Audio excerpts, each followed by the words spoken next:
Okay, Chair, so we are live and you're ready to go. Okay. Oh, sorry, Chair, you're still on mute though. That would help. Thank you. Thank you, Lydia. Good morning and welcome to East Devon District Council's consultative meeting of the Housing Review Board on the 13th of January 2022. I am your chair, Councillor Sarah Chamberlain, and I would also like to welcome anyone watching the meeting via the live stream. Based on the decision of the Council, we will continue to hold virtual meetings until the 11th of May 2022.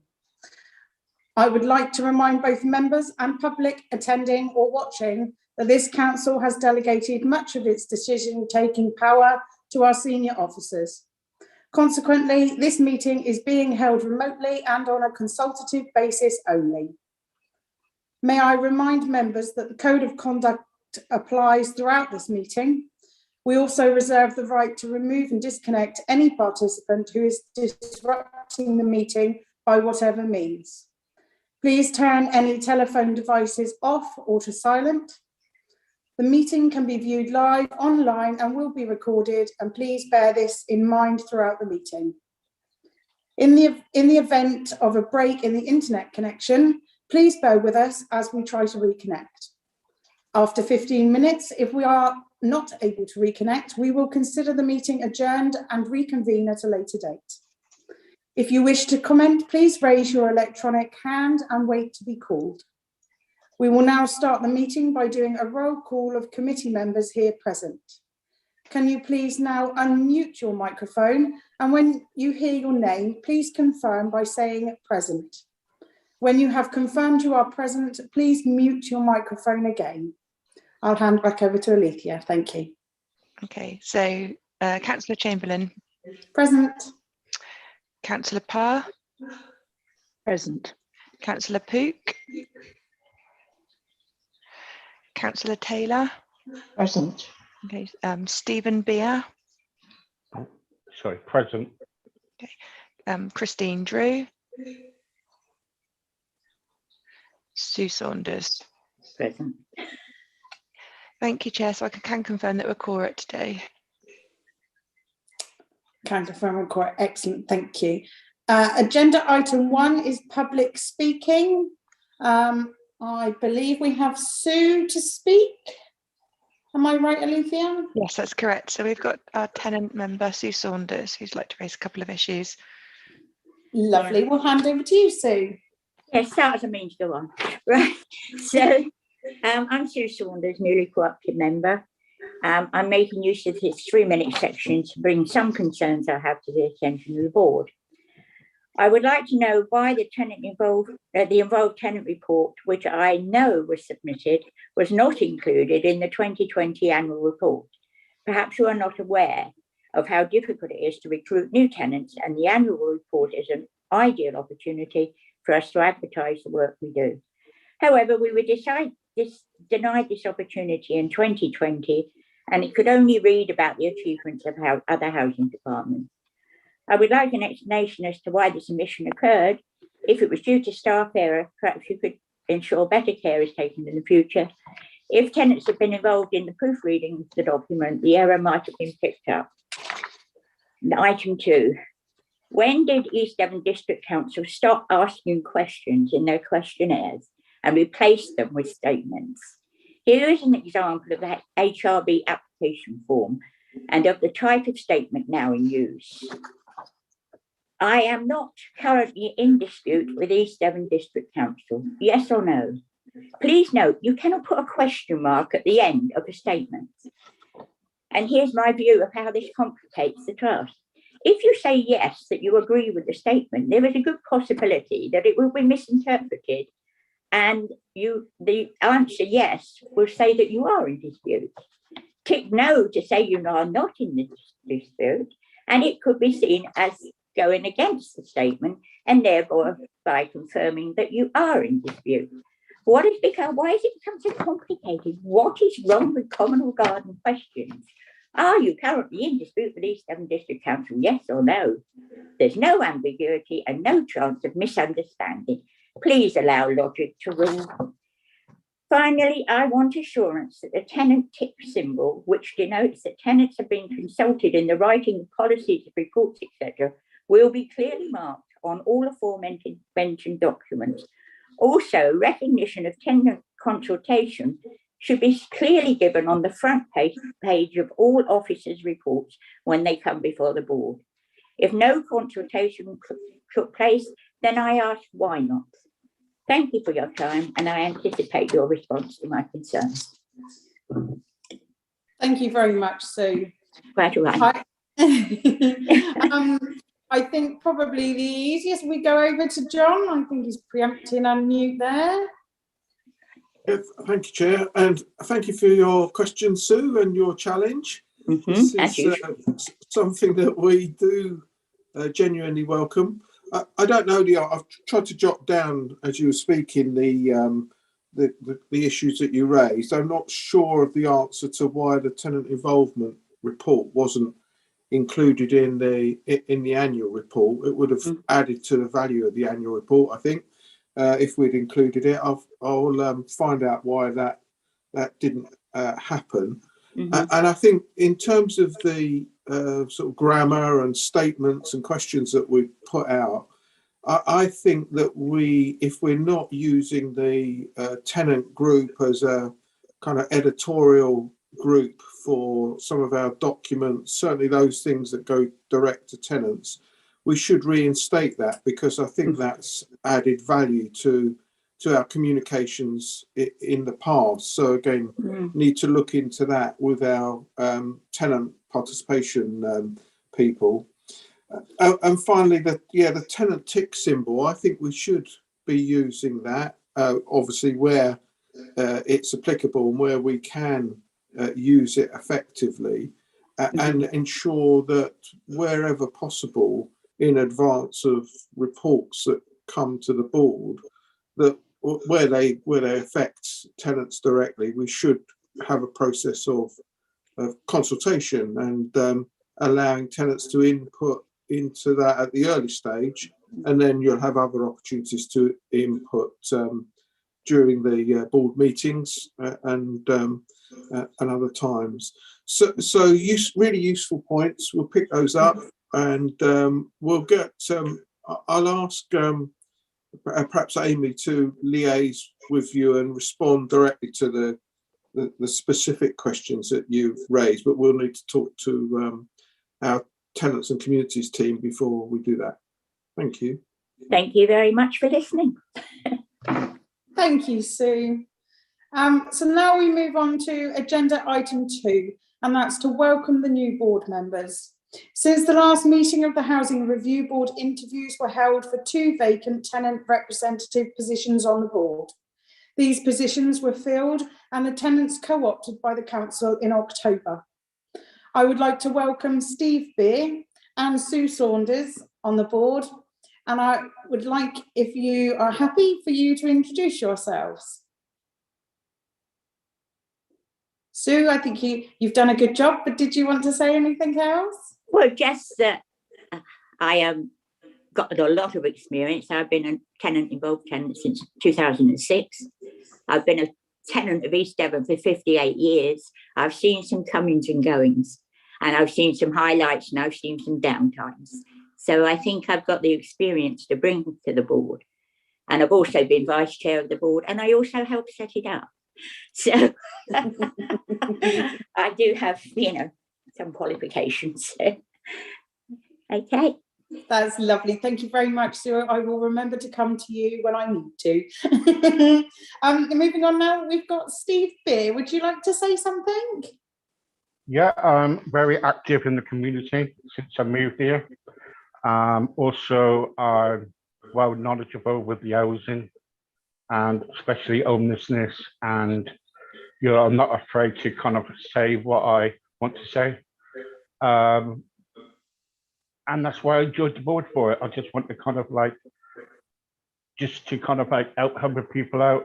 And I run the stroke club here in Exmouth. And I just care about people's needs. That's lovely. Thank you ever so much, Steve. So welcome, Sue and Steve. Since the agenda was published, Tenant member Peter Sullivan has been in contact, and regretfully he's resigned from the board due to ill health. On behalf of the board, I would like to express our appreciation to Peter for his long service on Housing Review Board and to tenant participation in general. As Peter was our vice chair, I would now like to invite nominations from the board for the position of vice chair for the remainder of the civic year. Alethea, how do you want to best go forward? Shall we just take speakers? So I'm aware of 2 people wishing to stand, so I guess we just take some nominations. Okay. So if you want to raise your electronic hand, I will call you. So first on the list, I have Councillor Helen Parr, please. Thank you. Who are the 2 people on the list, Alethea? So actually, it's both of our new tenant members Yeah. are keen. Yes. Sue Saunders and Steve. Very good. But obviously, we need proposers and seconders for those 2, and if they're both still wishing to stand. We can't hear you, Sue. Oh, Where's my electronic hand? I haven't got a clue what you're talking about. Oh, bless you. Right. When you hover, or Megan, Where it says more. Where it says more. More. More. Oh, at the end, Click on- yeah. Oh, I've got There's a one box. hand. That's Right, it. okay. Oh, look, it's up. How do I there get we rid of go. it? I've got your hand up now, Sue. And how do I get rid of it? Just click it again. Right, what? The hand? Lower hand. Lower hand. Oh, it's gone. Right, okay. Oh no, it's not. Alethea. Yeah. Lower hand. Okay, I've done That's it. You've done it. Oh. Well done. Well done. Yeah. I shall have to write all this down because I shall never remember. Oh, bless you. So if we just go back to Councillor Parr, did you have nomination you wanted to put forward? Well, I was going to nominate Sue because I remember her. Okay. Thank you. Lovely. So next I have Councillor Megan Armstrong. Yes, I'm not sure, Sarah, whether, because I'm not a member of the committee, whether I can nominate. I'm not sure that I can, but I would have quite, no. Shall I not say anything then? Okay. Thank you. All right. Thank you for being here, Megan. It's brilliant. It's all right. So next we have Councillor Brenda Taylor.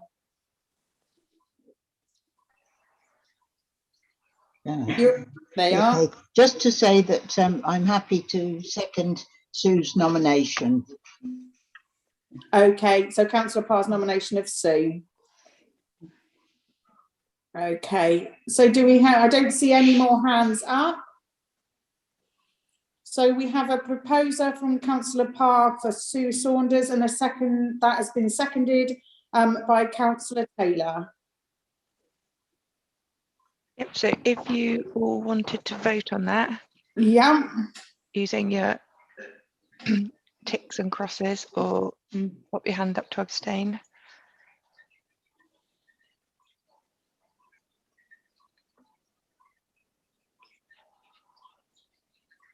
So I can confirm here we've got 3 green ticks and no crosses. So I would think that's the motion carried. Rebecca might confirm. Yes. Thank you very much, Rebecca. Well, welcome, Sue, as Vice Chair to the Housing Review Board. Thank you very much. And I'm going to have to learn all your names and what you look like. I'm sure you'll be absolutely fine. Yeah, thank you. There was one thing I was going to ask about the board. Are there any independent members now? So I can answer that. We've got one vacancy at the moment for an independent member, and our other independent member is Christine Drew, who we haven't actually seen for a while. Oh, right. Not so keen on the virtual meetings, but you know, we are trying to recruit. Oh. Okay, thank you. Lovely. So next we move on to agenda item 3. That is the minutes of the previous meeting. If anyone has a comment on the set of minutes from the 16th of September 2021, please do this by raising your electronic hand. If I have no electronic hands raised, I will take this as an indication that you all agree the minutes of the previous meeting. Let's have a look.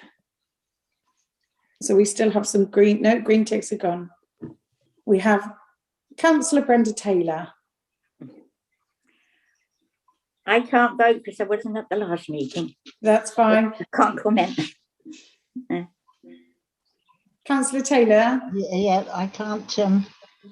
Can you hear me? Yes. Yeah, no, I've not got any questions on the agenda. I was just playing with the like Sue. It goes, does funny things. Anyway, no, I've not got any questions. Well, it was lovely to speak to you anyway. Oh, thank you, Karen. Thank you, Sarah. So thank you very much. The minutes of the previous meeting are agreed. So agenda item 4 is apologies. Alethea, have we got any apologies? Yeah, but I've received apologies from Councillor Ian Hall and from one of our tenant representatives, Cindy Collier, and also from Kat Summers, who's another tenant representative. Lovely. Makes me sad. No, thank you very much. So now we move on to agenda item 5, that is declarations of interest. And this will be done by roll call by Alethea, please. Okay, so Councillor Chamberlain. My only declaration of interest will be that I also work for Exeter City Council in housing. Sorry, I forgot to say, if you could, which you've just done anyway, to state the declaration and the agenda item, and also if it's personal or prejudicial. So we've got Councillor Parr. None that I know of, thanks. Okie doke. Councillor Taylor. I've no interests. No. We have got Stephen Beer. No interest. No. And we've got Sue Saunders. Yeah, declaration of interest, tenant of East Devon District Council. Is that item 4? No. You're inherently on the board because you are a tenant of East Devon District Council, which, you know, allows you to be a board member. Right, okay. Thank you. I think that's it, Chair. Lovely, thank you very much, Alethea. Agenda item 6, matters of urgency. There are none. Agenda item 7 is confidential exempt items. There are no items which officers have recommended should be dealt with in this way. So matters for decision are agenda item 8, the forward plan.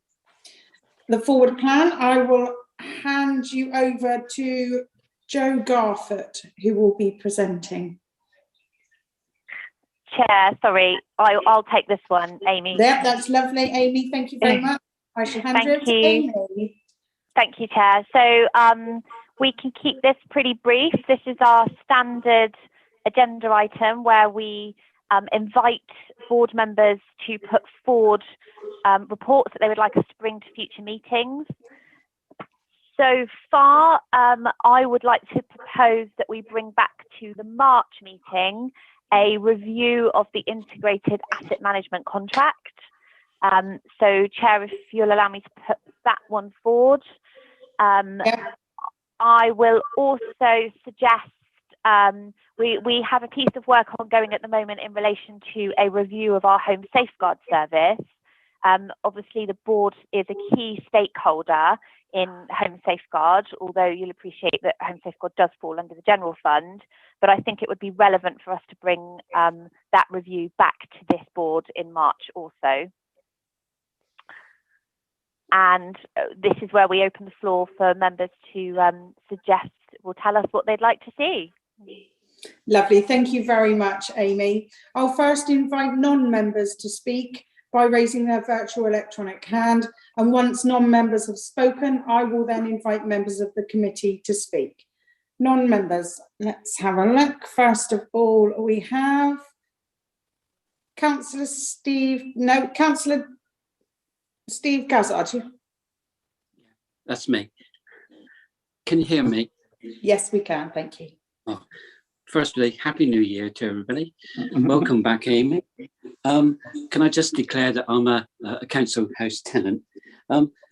Would it be possible to have a report? And I know it's COVID has caused a lot of problems, but could we have a report or an update on how the housing stock review is going, and which parts of the houses have already been looked at? I know for personal reasons that there's already been one done on, and I've forgotten what it is, but could we just have an update report of how the review is going, please? Lovely, thank you, Councillor Gazzard. I'm sure indeed we can do that. That will be noted. Next, Councillor Dan Ledger, please. Thanks very much, Chair.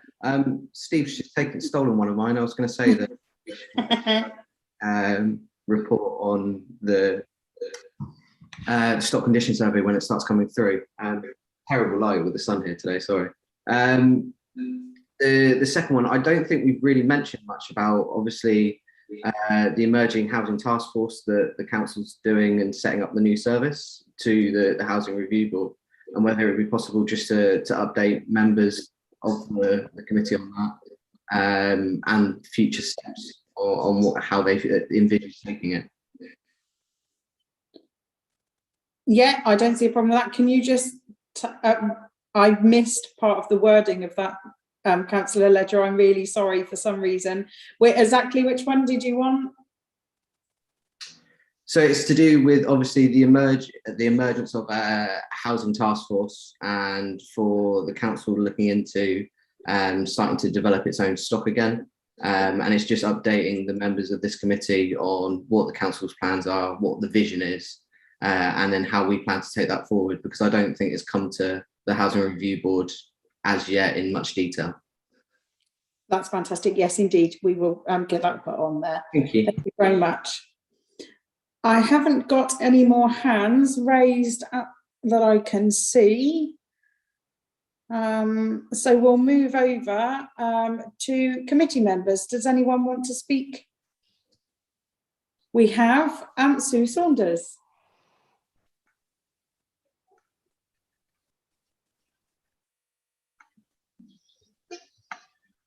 Sue, you're on mute. You're mute. Yeah, around a table we wouldn't have this trouble. Yeah, I would like to say, before anything is done about a new complaint system, I want it actually looked at by tenants and staff together. And before it goes viral or whatever it is on the internet or whatever they're going to do with it, I'm not happy with that at all. I would like discussions with the tenants and the staff to set up a purpose constructed complaint system where everybody is happy, because the whole system at the moment is a farce and I don't like it at all. Tenants are not being treated right by it. So I'd like to get that as a forward plan. Thank you very much, Sue. Okay. I'm sure that can go on the list. Thank you. Next we have Councillor Taylor, please.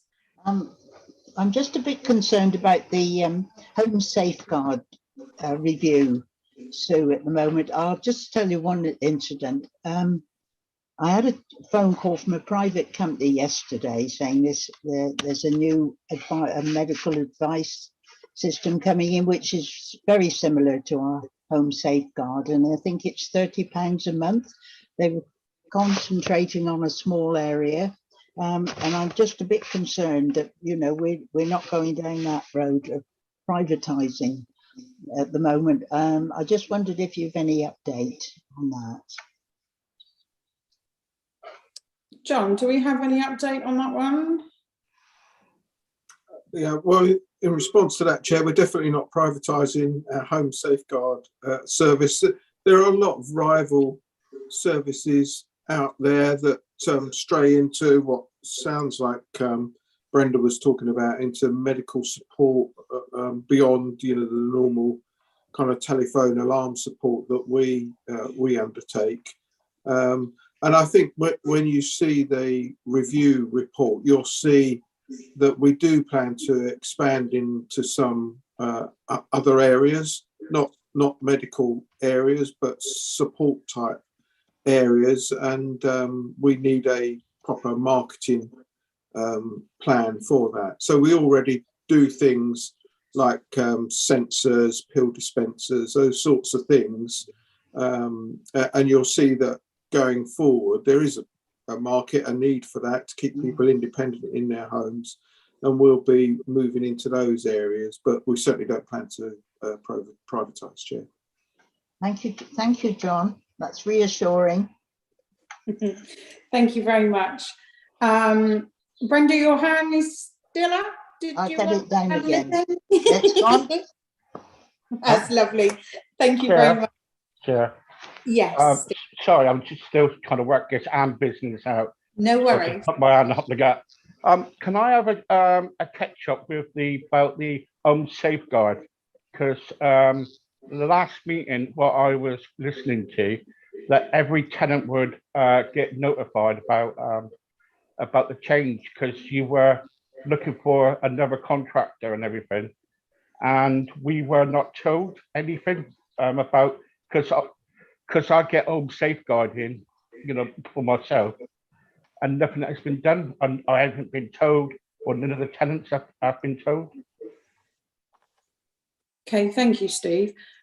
John, I believe we had a conversation at some stage about this. Can you just update Steve?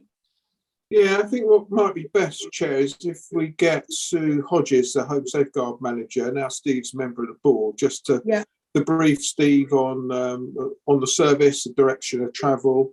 And I think Steve might be referring to the fact that because we couldn't get nighttime operators, we are using a company, because it's all internal, other than that, we're using a company to answer our nighttime calls at the moment. But Sue Hodges, our manager, can brief Steve outside the meeting if that's helpful. Thank you so much. Thank you. Lovely. Thanks, John, and thanks, Steve, for raising that. That's brilliant. Alethea, I have no more hands raised. With the items that have come forward from this, do we need to all vote for them to go on to the plan? Yeah, you just need to approve the plan and add on. So the things I've got would be the review of the integrated asset management contract, a review of the home safeguard service, and also an update on the housing task force. Additionally, the stock condition survey. It's quite a lot, actually, isn't there? Yeah, there's quite a few on that. I just want to make sure we've covered them. That's all. Yeah. So they're the additions there. What about the complaints service? I've got that as well. I mean, I'm quite happy to write a report on that if you want me to, but as I say, we need to get together with staff and what have you, because things are not right.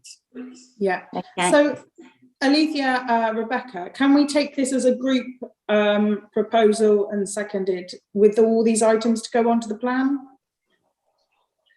Yeah. Rebecca, I don't know that we actually need a formal recommendation and a vote. If everybody is in agreement, they will be added to the forward plan. I think it can just be noted in the minutes. That's fine. As long as they're all on that, that's absolutely fine. Lovely. So thank you very much, everybody, for your contributions towards that. That's brilliant, and I look forward to some of those reports. So moving on now, we are on agenda item 9, the draft housing service plan and draft budget report for 2022 to 2023. The draft housing service plan will be presented by the Strategic Lead Housing, Health and Environment, John Golding. Rob Ward will then present the draft budget. I shall hand you over to John. Thank you. Sorry, Chair, I'm going to take this one also. I'm going to pass you over to Amy. Thank you, Amy. Thank you. So I've got a few slides, actually.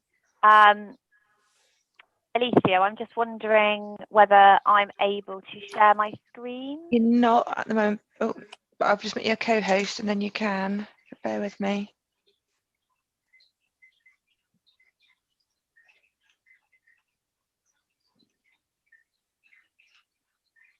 Okay, you should be able to now. Okay, can you see that? No. No. Okay, bear with.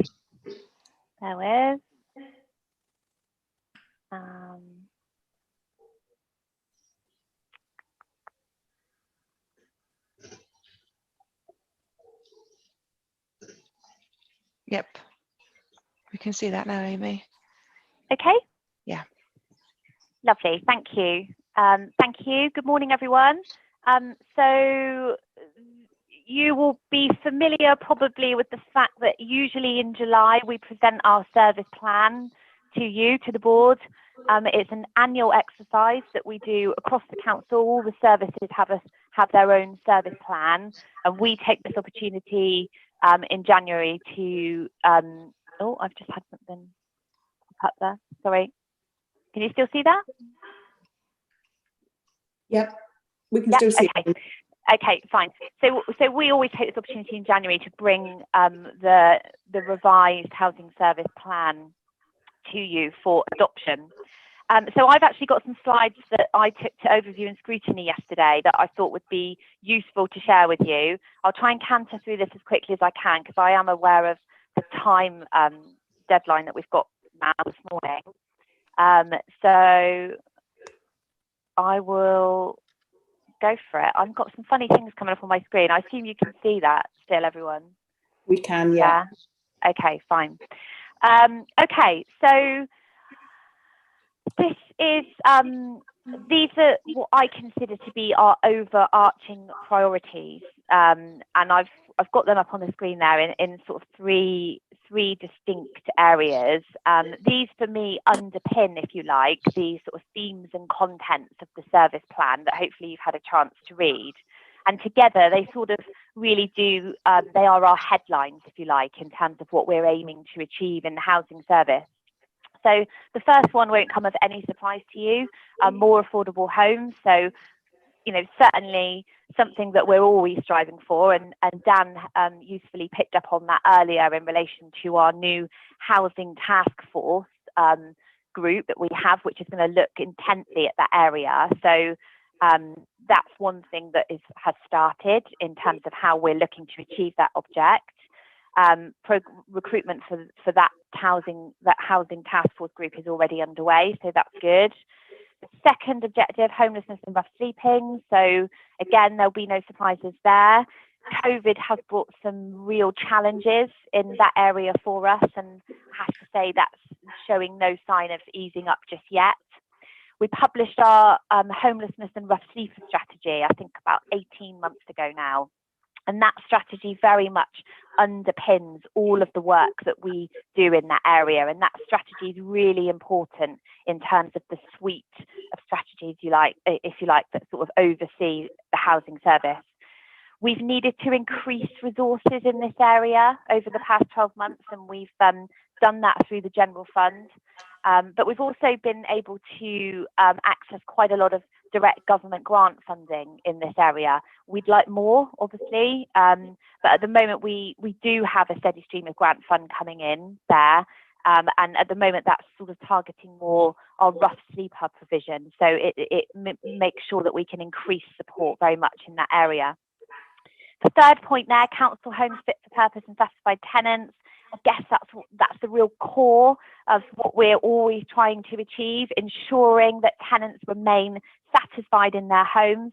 But that point there also captures everything else we have to do in relation to upkeep of the properties. So it touches there on compliance and all that health and safety stuff, and the real sharp end, if you like, of what we have to do in terms of gas compliance, fire safety, and a whole other raft of legislation in that area. But that point there, that third point, does go much further in terms of the quality of life that we hope to achieve in terms of tenants living in our properties. And those intrinsic links, if you like, between home and well-being is something you will be aware that we pick up in many areas of housing service. So mobile support officers, everything that they do. We've got an extensive community development programme, although obviously that has been impacted by COVID over the past couple of years. But that also then leads further into some of the work that we do with our colleagues in countryside, in street scene and environmental health. And that all links in really nicely to the public health agenda and all of the health and well-being stuff that we also try and achieve and really prioritise in our housing service. So I've picked out a key objective here, which is the stock condition survey, which interestingly has already been mentioned today in terms of board members wanting to know where we are with this. So this again links back into what I was just talking about. It's very important in terms of understanding what we need to do to our properties. And it's basically about collecting data, and that's that top point there that I've made around making sure that we've got up-to-date data in relation to our stock. What that then enables us to do is answer that really important question just to the right there.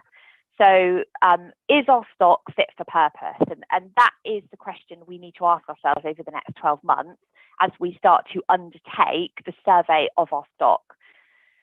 What are we comparing that against? Well, we're looking at that against compliance in terms of the standard that we have to make sure our stock reaches. And I've mentioned the Building Safety Act there as well, because there is a whole new raft of legislation.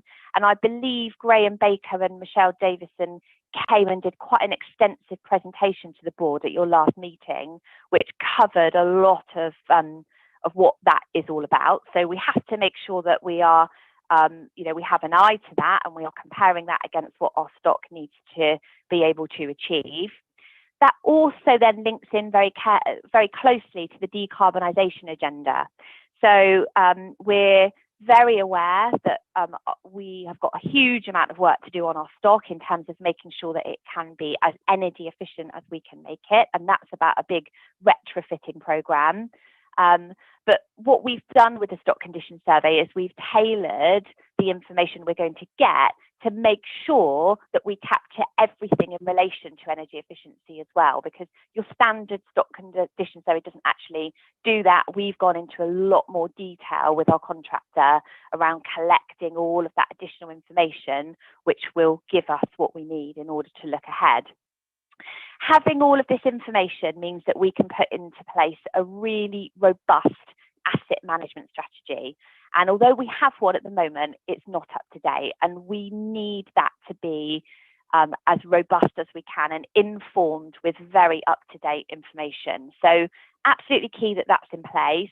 What that then enables us to do is refresh our housing revenue account 30-year business plan. Again, we have that document in place, but it needs updating and it needs refreshing. So this is I've tried to sort of demonstrate how all this is linked together in terms of the importance of what we need to achieve so we can refresh that 30-year business plan. That then enables us to make some of those really big decisions that we've got to make. That's very exciting in terms of the work that I will do with the new Housing Task Force group, because obviously, when we start to get this information back, we're going to need to make some difficult decisions around whether our stock is fit for purpose. Is it worth us investing in it? Or actually, in some areas, do we need to look at some plots and look at saying, well, actually, the cost of making this block of flats compliant and where it needs to be, actually a better solution is for us to knock that down and start again. So those are quite big, scary decisions, but they are decisions that we need to face as we come forward. And as I say, that's going to be a really exciting piece of work that I will be doing with the new Housing Task Forum. So Joe and the team have been working really hard on bringing the stock condition survey forward, and I am pleased to say that we are imminently about to start that piece of work. So by March, that's quite timely in terms of bringing us back, if you like, a very sort of preliminary early report in how that's going, but hopefully by then we will be well underway. So just picking up, so I wanted to talk I've talked quite a lot there just about the stock condition survey, because it's a really important objective for us over the next 12 months. And you will see in the service plan that it features throughout. It's a sort of golden thread, if you like, across a number of areas of the service plan. It's constantly referred to. So important today that I just wanted to highlight that. Other key priorities and risks. So wanted to be open in so much as there are some objectives that we've carried over from the last service plan. That's because we haven't achieved them, and they deemed still very relevant. So you will notice that, those of you that perhaps have compared last year's service plan to this year's. You will also notice reference to recruitment challenges that we are experiencing in housing. And I suppose I take some comfort in that we're not the only service in the council at the moment to be experiencing this. But I'm very concerned about some of the vacancies we have. We are having a lot of problems recruiting into some positions. And I'm going to highlight property and asset as one particular team where we are struggling to get surveyors into post. And I believe you had some quite in-depth discussion about this at your previous board meeting. So I won't go into too much detail on that, but it's an ongoing worry of mine in terms of being able to deliver the service. We are also in the midst of trying to establish our very own compliance team. And that refers back to what I was just talking about in terms of the importance of some of the legislation that we need to meet in that area. And for many years, we had one compliance officer, which now seems, crazy really. And what we've needed to do is establish actually a whole team of people that are managing our compliance work. So we brought some posts to you a few months ago, and thankfully they were supported. And what we're now doing is trying to set that team up, and we're having some challenges there, I think it's fair to say, in terms of being able to bring those people in. That then links into a risk of service failure. So I don't need to tell the board that obviously some of the work that we do is very, very high risk. I always use gas management as a sort of example of that. If we don't have the right people managing that, then there is a real risk of service failure. And you will notice in the risk section of the service plan, I have highlighted that and sort of upped it there in terms of the awareness of the risk of not having the right people in the team and what that means in terms of operational service delivery. I wanted to mention the poverty agenda as well. So obviously the work that the Housing Service do links in very closely with the work of the poverty panel, and you probably have been following that over the past 12 months. We now have a poverty strategy in place, and a lot of that work links in very closely. And again, you'll see a few references to the poverty strategy and the poverty agenda throughout our service plan. We are working day to day with individuals and households that are struggling at the moment in different ways in relation to poverty. And that doesn't show that there's no signs of that easing up. I think, if we think about news recently in terms of cost of living rising, paying more for, fuel, that's going to only get harder. So really, really important that we're in line with the work that the poverty panel have been doing. I've mentioned the integrated asset management contract, so it's fair to say, so we're nearly 3 years in now with the contract. Fair to say that our first year brought us quite a few challenges. We had some teething problems. I suppose that was down to the fact that we really did transform the service, if you like, in terms of what we'd been doing prior. The contract now is very different. COVID came at us sideways, if you like, and sort of knocked us off course, and we had to think very differently in terms of just making sure that we can maintain some sort of service with all these restrictions and through the lockdowns. But as we come out of that now, it's very important that we ask ourselves this question: is it delivering what we set it out to do? And part of the work that I'll be doing now, of coming back from having 14 months off, is to look at that with quite fresh eyes. and review exactly where we are. And that's why I've suggested in the forward plan that by March, I'll be ready to sort of bring a report on that to you. I feel like I've sort of brought everybody down a bit there, so I'll bring everybody back up now with this slide in terms of opportunities. There's obviously a lot of exciting stuff in the plan, which I hope that you agree with. I've mentioned the Housing Task Force a couple of times now. I've mentioned the Stock Condition Survey, which we're finally really excited to get across the line. There is an emphasis on climate change, as you would expect. You will note some reference in there to our role as landlords in terms of the influence that we can have over people. So our transactions we have with thousands of people in terms of how many people live in our properties, it's not just about making our properties energy efficient, although that's a massive part of it in housing. It's also about how we can influence behaviour, lifestyle, and encourage residents in terms of what we need to do with the green agenda. So there's some quite exciting stuff in there on that. I've picked up on the Home Safeguard Service, which we've already mentioned today. We've often talked about the commercial opportunities with regards to what we can do with Home Safeguard, and I didn't want to lose sight of that in this service plan. So you will see an objective in there around that review we've talked about carrying out and making some decisions about how far we go with that in terms of the commercial opportunity that Home Safeguard offers us. The social housing white paper, I believe you have had a paper on that in the last few months. That's obviously been recently released.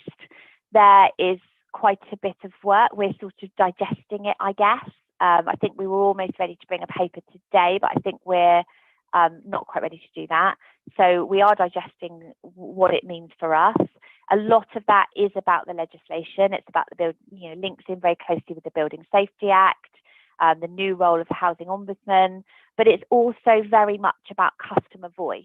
And it's about how we make sure, and this picks up on everything that Sue, thankfully, has been sort of prodding us about, rightly so. It's about how are we actually making sure that we have resident involvement in what we do and how tenants are part of our decision making. And there's some really good stuff in that white paper. If you haven't read it, I would encourage the board members to take the time to read it in order to see the sort of route that we're going to need to go on with that. We're going to talk about the mental health strategy today. So we are about to launch our very first mental health strategy in housing, which is very exciting for us. It's been a long time coming. We probably recognised a couple of years ago we needed to have one, but we're pleased to bring that to the board today for adoption. And I won't talk too much on that because I'll be talking about that shortly anyway. And finally, I just to finish with a visual. So I had the pleasure of being taken up to Whitford. This is Orchard Close, one of our sheltered bungalows in Whitford. So Graham Baker, the property and asset manager, took me up there for a little tour. So we've used some of our Green Homes grant funding, which obviously we've successfully secured over the past 12 months to retrofit these properties. So you can see the solar panels there. They've also got air source heat pumps. We've done some work on insulation, windows, doors, and it was just great to see some of that work, coming to life, if you like, in terms of all the work we had to put into the bid, and then all the hard work that's gone into it in terms of the team, liaison, the tender process, everything that we've had to do. And I also took the opportunity while I was there to knock on some doors and ask residents how it felt to live in their properties. And I have to say, it was overwhelmingly positive. I was particularly interested to know what the process was like for them in terms of having the contractors in their properties. That was good. And also the living in the properties since having these work done to the bungalows, they was pretty much life-changing for most of them. So very, very happy tenants. So that was really good. So happy to take any questions on that. I really have cantered through, but hopefully you have all had the opportunity to read the service plan. So happy to take any questions, Chair. Oh. Thank you very, very much, Amy. Fantastic to actually sit and look through that and actually see that it is raised, some of the points that were raised by people previously with what they wanted to go in the forward plan, so that's really reassuring.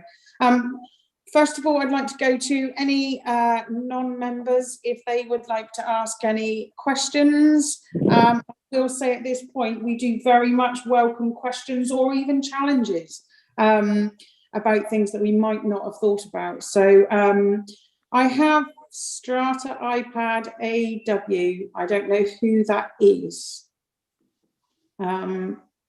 Alethea, can we find out who that is? That's possibly me. Yeah, sorry, I did send a chat to ask who that was. Is that okay? It's Councillor Faithful. I'll rename you. That's lovely. Councillor Faithful, would you like to speak?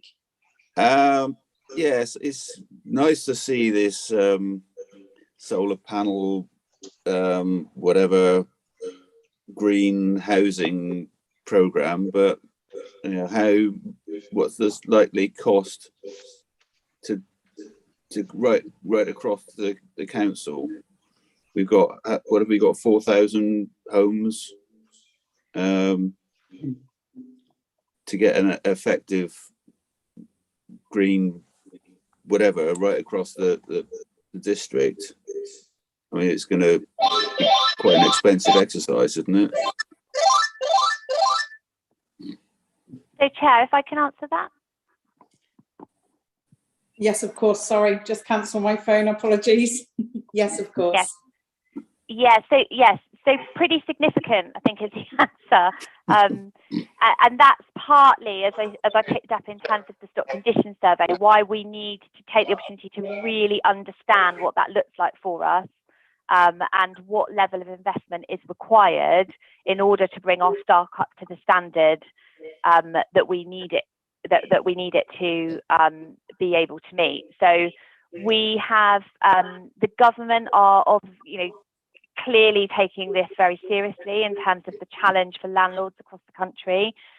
We have been able to tap into some green homes grant funding. There was a whole load of other pots of money I'm aware of that are sort of being worked up behind the scenes, if you like, that we will be making sure we are bidding for at every opportunity. We've had a very high success rate so far. We have one in at the moment where we are waiting to hear imminently if we have secured the next lot of funding. I can't quite remember the actual amount. Jo might remember the amount if she's on the line, but the answer is it's pretty significant, and we need to go in with our eyes wide open in terms of what that may mean. There'll be some difficult decisions as well in terms of the cost of retrofit and whether it's worth it. But we'll continue to make the most of government grant funding, and obviously we, as we have done so far, will continue to put our own resources into that. Can I come back a bit? If I may, Chair, just to clarify about the funding amount that we've bid for this last time, we've bid for just under £500,000. But in order to secure that, we are match funding by £800,000 of HRA money. The other thing to consider with the retrofitting of the green homes technologies is that actually an awful lot of the work that will support that will actually come out of our standard maintenance, repairs and planned works programmes. So a lot of it is work that we would have ordinarily undertaken. We are then just upgrading to include those green technologies. Thank you, Chair. Thank you very much, Jo. Can I just come back? Yeah, of course. Is there anywhere where it might be more efficient to simply, if we got a block of homes that we want to work on, maybe a couple of semis or something, just demolish and start again, a whole new property, rather than trying to upgrade what we've got, because sometimes it can cost more to try to bring that up than starting with a new house. Jo. Yes, I think that, as Amy's already alluded to, I think that this is the crux of the whole stock condition survey thing, really. It's not only to ensure, tenant safety, that we're complying with all the legislation. It is also to ensure that actually we're spending the public purse and our tenants' money in the best way possible.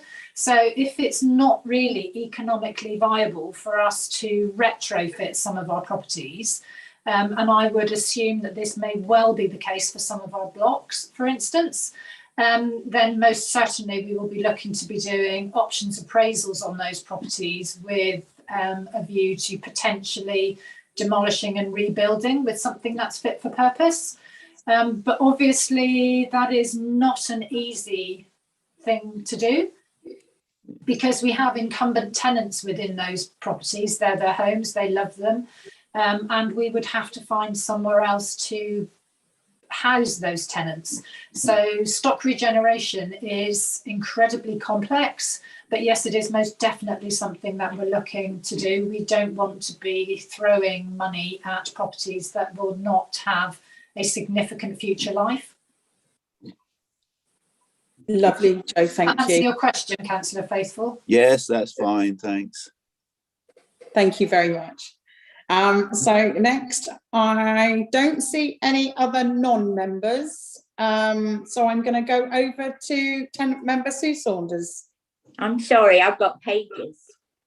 I really have. I've read this in total, cover to cover, this strategy, and practically every page I've got questions on. So just starting at the beginning, I have numbered the page and the area. Page 12/13, no mention of tenant consultation in the writing of the housing service report. Plan. I should have thought tenants' point of view would have been vital, seeing that we are on the end of that service. As I say, some of this won't need answers, it's just me ranting. Page 14, bullet point 1.8, you seem to have placed a great deal of importance on the views of the officers at the service planning day. When you discuss the needs of your customers, you would probably have got a more accurate and altogether better informed view if you'd asked us, your tenants. Page 1 of the service plan. Oh, sorry, that's just again no mention of tenant consultation. Page 3, box 2, line 9. We strive to involve the tenants. Where is the proof of the statement? It certainly isn't present in the documents before me. While we're on the subject, what has happened to the service review groups? Despite repeated requests by Peter Sullivan for meetings, nothing is happening. And the service review groups are vital to the tenants. We want them reinstated properly. Okay, sorry, I don't mean to shout at you, but I get very passionate about this. Page 4, box 2, paragraph. Quote, we encourage tenants to complete our customer satisfaction surveys. What surveys? What feedback forms? I haven't seen any of these for 2 years. And feedback forms from contractors are a dim and distant memory. We don't get them. So how are you going to analyse our feelings? Right. Creation of tenant strategy, box 5. Will tenants be consulted before you go ahead with this? I hope so. Section 2, key achievements. Research partnership between East Devon District Council and the Birmingham University. Have the results of this collaboration been publicised? I would like to see the results of that collaboration. Page 5, item 8. I'm sure tenants live in the hope of improvement, but I have not met a single tenant who's got a good word to say about Young Williams. It's not the workmen they complain about, it's the abysmal level of competence displayed by their administration staff. In fact, a lot of tenants I've spoken to ask why is the East Devon District Council still employing them. Page 6, box 1, paragraph 4. New complaint system. I've already said about this. I personally have no confidence in the present complaint system, especially when I heard that a formal complaint was removed from the process and redirected as a repair request without any consultation with the tenant concerned. A complaint system needs person-to-person contact, not person-to-machine. I would like to propose the scrapping of the present system and setting up a new process formed by the collaboration of housing staff and tenants. I also believe housing should have its own complaints process where tenants' complaints can be dealt with by staff and tenants and not by corporate staff who have a limited knowledge of the tenant's requirements. A mechanical complaint system will be faceless and soulless. I see in the white paper there is talk of disbanded the designated tenant complaints panel. This must not happen. It mustn't happen. They're our link to the system, but that will be discussed when we get together. Page 7, I would be interested to know the present void turnaround figures. I would also like to see the figures for recalls and repeated repair requests. Those are vital for figures as far as I'm concerned. Sorry about all this, people. Just I've spent days doing this. I also asked a question of John. I recalled, and please feel free to correct me if I'm wrong, in the dark and distant past, wasn't East Devon District Council coerced into paying the government £85 million? And wasn't it agreed by the government that on payment of the vast amount of money, East Devon District Council would then be free to self-regulate? This is true. If this is true, please explain why we appear to be bullied again. I remember the Great Audit and an exercise not to be repeated if we can help it. So I really would like an answer to that. That was agreed, wasn't it, with the government, John? That we would be self-regulating except for rents. To a degree, so we paid that money across. We objected to doing so. We argued that we'd already paid for our stock, but we lost that argument. I think the Treasury position prevailed, and there was a degree of freedom that was imposed. But as you know, Sue, the housing sector is a highly regulated sector. You know, when we come to look at rents in a minute, we can't increase our rents or determine our rents with complete freedom. There is a lot of government guidance and evidence that we have to provide to government. So we're not free to act as a landlord without, complying with all that regulation. A lot of it is really good stuff because it helps protect tenant safety and things like that as well. Just picking up on the complaints procedure, we have a corporate complaints procedure. You might not like it, but we have a procedure that has been considered very carefully. It represents a good practice across councils. And there is that designated tenant complaint process that has been built into that procedure, and of course, then there's the ombudsman to go on to. So happy to understand a bit better what some of your concerns are that you're picking up from tenants. But we looked a number of years ago whether we should have a separate housing complaints procedure, and we decided against that for good reason, I think. But we need to ensure that our corporate complaint system works effectively and does provide us the remedies that we need for our I would disagree with that statement, John, totally. It doesn't come down on the side of the tenant, it comes down on the side of the staff, and that is not fair. We need to have a total look at this again. I mean, the corporate staff are always going to come down on the side of the staff, and it's not fair. It needs to be open. It needs to be looked at properly. And I think we need to get together as a team and actually redo it. And as regards not having a separate housing complaints, why not? I can't see any reason why we can't have our own complaint system as a housing group, rather than to go through corporate complaints. Anyway, we'll discuss that when we get together. Right. Anyway, where did I get to? I'm sorry. About John, right, new housing systems. I hope there is an alternative non-technical system that will allow tenants access to the same information and facilities as those who have the technology. Bullet point 1 on page 10.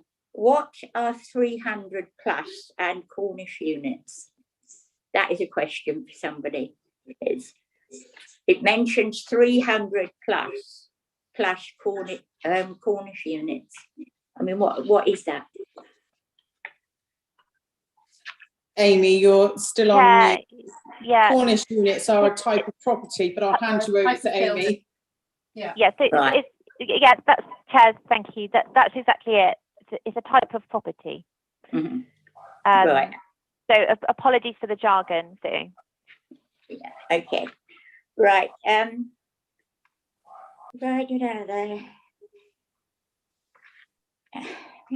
Sorry, I'm just trying to skip a bit. Maintaining a high standard of repairs. If it wasn't so serious of an item, it would be funny. The final sentiments expressed on page 13. A good home is associated with happiness and less anxiety. And I mean, at the moment, it's not. They're not feeling well. You know, oh God, I've lost my thread. Happy and with less anxiety. It's more a cause for depression. The constant having to phone for repairs, constant. It's dreadful. Anyway, 14. Yeah. I'd like a copy of your resident engagement strategy, but the lack of recognition for tenant involvement contained in all the reports in front of me does not bode well for this strategy.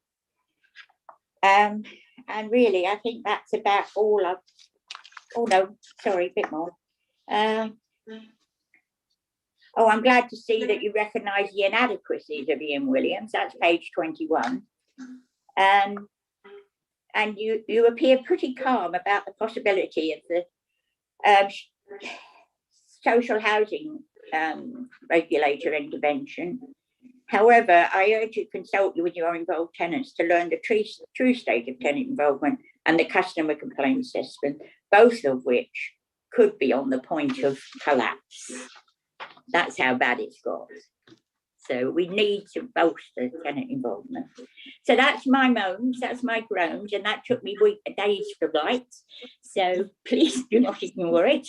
No, thank you very much, Sue, for very vigorously reading through that and taking the time to do it and actually come back with all those valid points. It might be easier, and I don't expect the officers and staff to reply to all of them straight away, for them to be able to go away.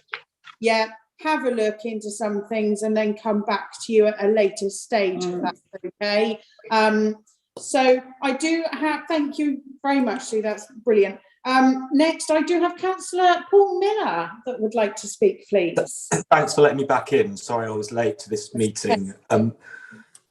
I have to say that what Sue has just said, I have heard from other tenants as well. And I think she made some really good points in relation to tenant engagement, the complaint system. And on that subject, I speak as one of the designated persons which refer cases to the Ombudsman if they can't be resolved internally. And probably most importantly, the performance of Ian Williams. And I haven't actually heard one tenant who's come to me say a good word about Ian Williams, in the sense it's the communication that the tenants are complaining about most, in the sense that what appears to be happening is that, and this seems to be continuing, that things are booked in, Ian Williams book in to come and visit and repair. They either don't turn up or they don't do the work required. And there have been a number of complaints that just seem very similar. I think that Sue's view should be looked into very seriously. And I do think we need to look at the complaint system again. The Ombudsman copied me into an email to the Housing Service recently saying that the response had been too slow.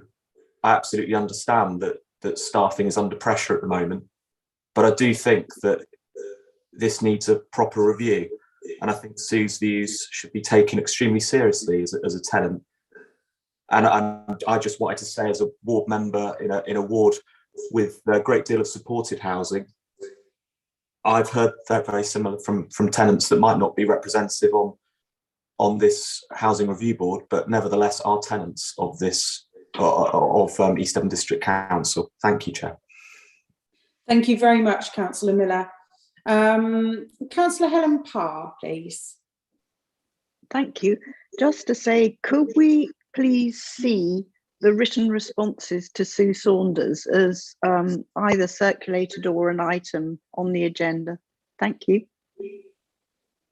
Thank you very much, Councillor Parr, and I'm sure that won't be a problem for that to be circulated around the members, because I think it would be helpful to all members on the board, in all honesty, with these bits and pieces coming forward. And it's a good, thank you very much, Sue, for that, and then Councillor Miller, who has heard it from outside from other people as well. Like I said, we welcome questions and challenges within the Housing Review Board, because it's what makes us go forward and learn from things that are happening. So thank you very much. I am very aware that we are currently at 11:14, and at 11:30 this morning we're going to become non-quorate because we have one of the members leaving. I understand that we have Rob Ward to speak next. However, I just would like to confer we have got 14 items on the agenda, and whether you want to play around with which order because of us not becoming quorate at 11:30. Sorry, Chair. Sorry, Alethea, do you want to go? There you go, Rebecca, it's fine. Yeah, basically, we will still be quorate if Councillor Parr does leave at 11:30, but obviously, yeah, if anybody else in the membership of HRB were to leave after that, then we wouldn't be quorate. So we're running a bit of a fine line here. Yeah. In addition, I believe John Golding would like to rejig the order after you've dealt with this item, just because of that risk, really. So those are the two things. That's lovely. So, John, are you happy that we go to Rob Ward next? And then if you want to rejig the numbers, do you want to let me know after that? Yeah, Chair, I'm really keen that we get the service plan and the budget through, because there's a timescale that needs to roll on from that. And then the housing system software, so that does come next on the agenda. So I'm happy if we pursue the agenda as planned. Lovely. With a bit of pace. Absolutely, no worries at all. Thank you. Swiftly moving on then, we will go straight over to Rob Ward, if that's okay, please. Oh, sorry, Chair, we haven't quite finished with this agenda item, I don't think, because we've obviously got a recommendation, and also I see Sue Saunders has her hand up as well, so I think we're still dealing with this particular agenda item, aren't we? I think the two are in there together. They are on mine anyway. They're together, but they're two. It's because the finance report came in. Right, that's fine. We put them together as an agenda item, but there's actually two separate reports. So as Rebecca says, it would probably be better to deal with the service plan and then move on to the budget, although they're interlinked. Yeah, that's absolutely fine.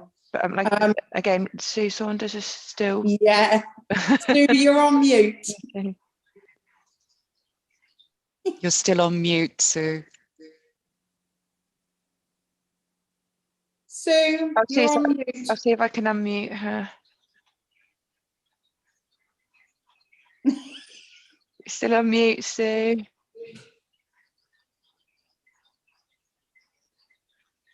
You're on mute.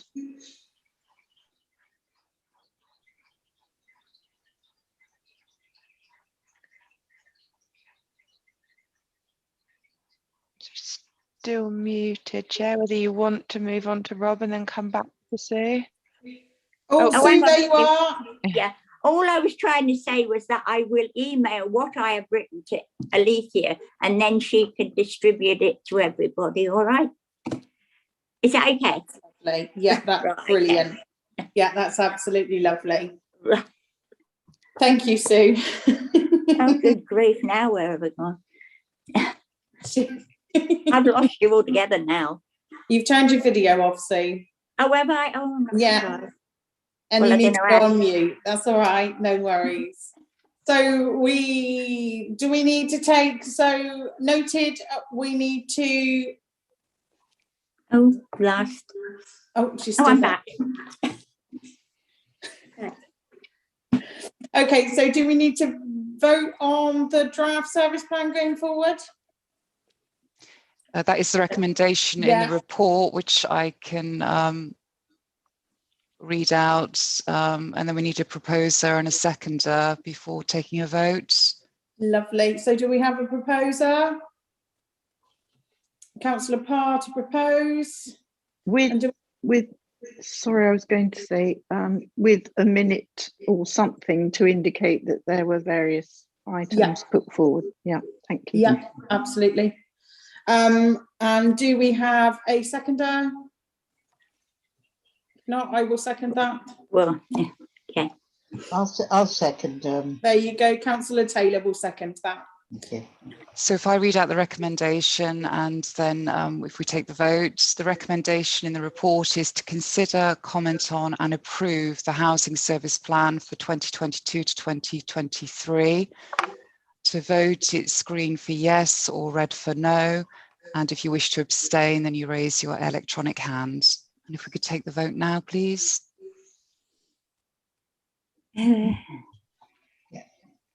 I don't know. I don't know how to do it, so I can't. Reactions. I'm sure we can take it as Yeah. you wish to. Yeah, that's fine. Okay. Okay, Chair, so if we include Sue, we've got 4 votes for, there's no abstentions, there's no votes against either. That's lovely. Thank you ever so much, Alethea and Rebecca. So now we'll move over to Rob Ward to present the draft budget, please. Good morning, everyone. I will be as quick as possible, as I don't like to take too long with these things. Essentially, from page 47 onwards, you'll find all the HRA related information. The kind of crux and detail can be seen on a table on page 49. There's only really 3 elements that I want to go through, sort of material items to sort of talk you through. Essentially, as sort of Amy's already pointed out, going through the service plan, we're still kind of in a what we call a standstill budget, with waiting for the stock condition survey, which again will influence the asset management strategy, which influences the budget plan. The business plan, which obviously will change the budgets. Once that kind of comes into, we get the information for that, the budget for 23-24 will be more analytical and less of a standstill.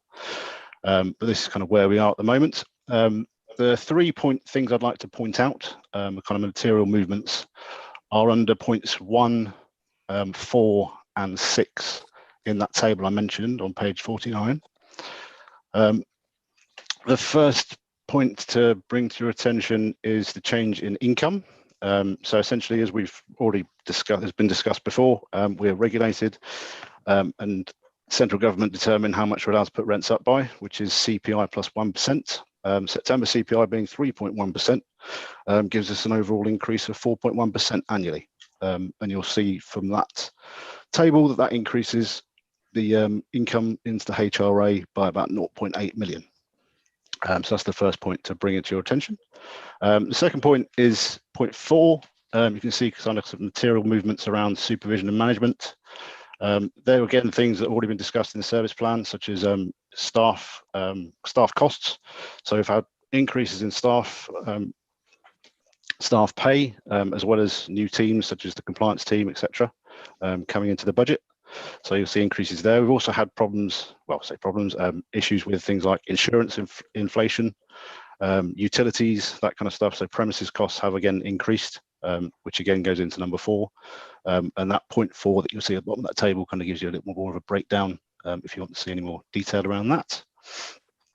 And the last point to bring to your attention, the sort of third material item, is the contribution to capital, which again has been mentioned already in the service plan discussions, where we're actually funding some decarbonisation projects, which is so the 880,000 Joe actually mentioned earlier as being our contribution towards green home sort of grant related funding.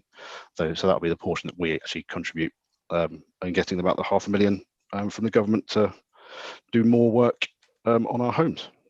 and that overall position then leaves the budget as a surplus still at 0.208 million. Sorry. We're still in a very healthy position. We've got at the moment currently an awful lot sat in reserve. There's still the reserves that have been through, I think we went through the last HRB. So yeah, lots of reserves, healthy position, and that's basically all from me. If anyone's got any questions, please do jump in. Fantastic. Thank you ever so much, Rob. Does anyone have any questions? So from outside, the members at the moment, I have Councillor Miller, please. Thank you. And Rob, I hope this might not be a question directly to you. Apologies if it isn't. At council in December, I asked about how many council homes are currently empty. The answer was 101. This is in relation to the point one about the rents, and I understand that is that being capped is a real problem for us. But I just wanted to know, and it might not be for Rob, it might be for John, Joe, or Amy, the question on these 101 homes that are empty. What's the status with those homes? Are we do we need to invest in trying to bring these back into use? Is that currently happening? Are there particular reasons why? Because obviously, I imagine our priority is to ensure that as few council homes as possible are out of use at any given time. So I'd be interested in the answer to that question. Thanks. Thank you very much, Councillor Miller. I don't know, John, Joe, Amy, did you want to answer that one at all, or? I think I can. Good morning, Paul. I think that we would have to respond in a sort of a more robust manner, I think, in writing. But certainly there are myriad reasons why we have some properties vacant. Some of them are, as we alluded to, where some of them are just not currently fit for habitation. We have some that are suffering with significant subsidence, for instance, so therefore cannot safely be lived in. We have options appraisals going on some of the properties at the moment to see whether we can bring them back into the fold, whether we need to sell them on or demolish. And some of them, of course, will just be in the allocations pool waiting for people to bid and for them to be tenanted. So yeah, myriad different reasons really, Paul, but we can certainly give you a more in-depth response to that in writing. Lovely, thank you, Joe. Councillor Miller, does that answer your question? Yeah, that's very good. Thank you. Thanks, Joe. Thank you very much, Councillor Miller. I did have Councillor Armstrong, but she's no longer there, so it's okay. Joe's answered what I was going to say anyway, so that's all right. I had all those answers ready for Paul's question whenever it was brought up, but I don't have it in front of me. But yeah, so Joe's going to respond to that. That's fine. Thank you. Thank you very much, Councillor Armstrong. Next, we move over to committee, and Councillor Parr, please. Just to say, there's some information in item 13, the Housing COVID-19 Performance Monitoring Report. I don't know whether there's any more than that, and if not, why haven't we got it? But going back to my point on the budget, I was going to ask, what's happening about garages? Good question. We'll go over to Joe.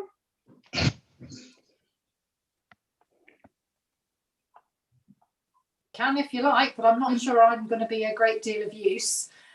We are doing a bit of a sort of a garage review. Obviously, we've been doing a lot of talking about the potential, well, not the potential, but the imminent arrival of the Social Housing Task Force.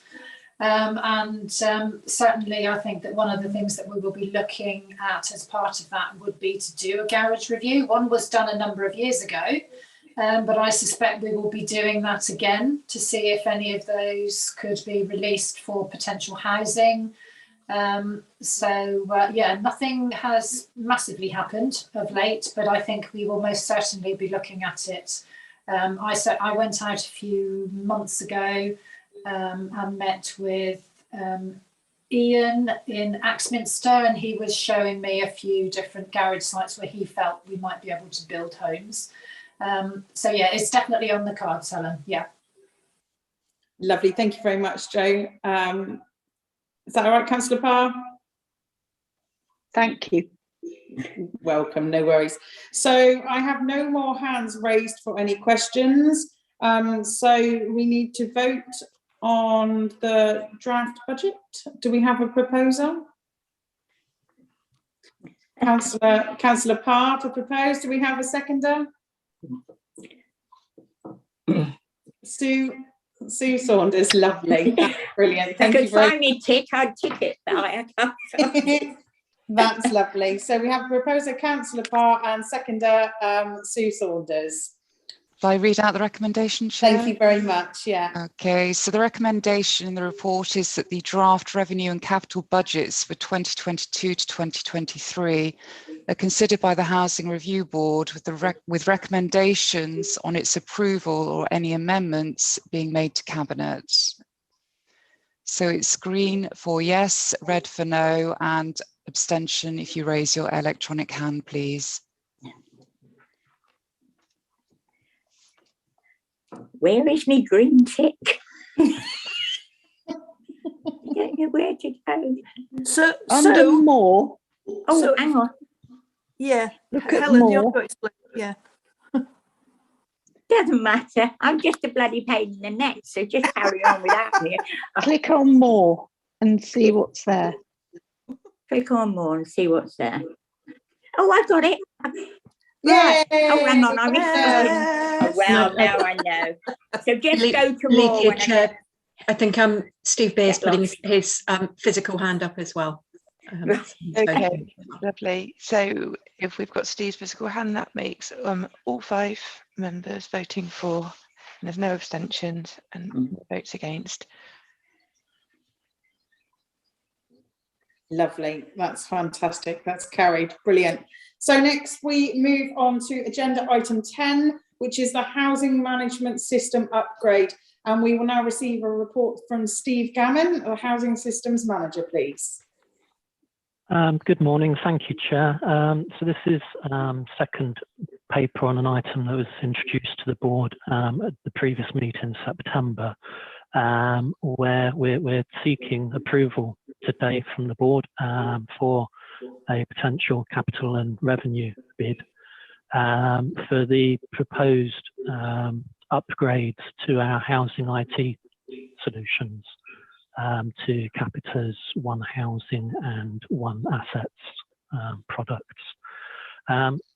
Since our last meet, we've held sort of detailed demos and undertaken full evaluation of the products. That was during October, and we've had some fairly sort of robust negotiations with Capita as well following those, to what we believe will provide the housing service with some good and effective sort of value for money solution. We believe it provides strong benefits to the housing service through the upgrade of the open housing system to One Housing, regarding the improved usability and flexibility of the system, making navigation of the system much easier, enabling cross-working across the teams, and a great enabler for the sort of flexible and mobile working environments that are expected of us now. Also provides strong benefits for Graham's side of the service in property and assets through the One Assets solution. And the team very impressed with the entire suite there in helping both with service aims, but also crucially a key enabler in the obligations that the service now meets through the Housing White Paper and Building Safety Act. The proposed procurement is for a minimum 5-year term with Capita with these products, with the intention of carrying out a fresh market review in year 5 to ensure that the council and housing continue to receive best value for money. So mindful of time and yeah, essentially open to questions if there are any, please. Thank you very much, Steve. So over to questions. First of all, I have outside of the committee, Councillor Paul Miller, please. Thanks, Chair, for letting me in again.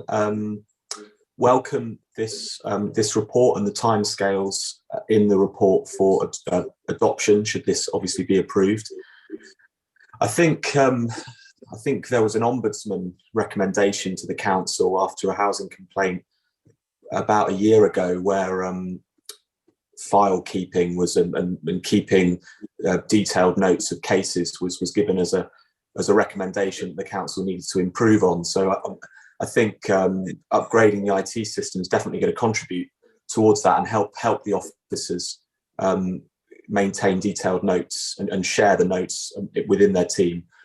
The question I had was with regard to tenant engagement. So under the section which puts forward the benefits of this proposal, it talks about improved tenant engagement and participation, and clearly that's a key thing that this council wants to maintain. And then it mentions the tenant portal, which will enable tenants to, among other things, submit compliments and complaints, communicate with housing teams, and that's obviously really welcome.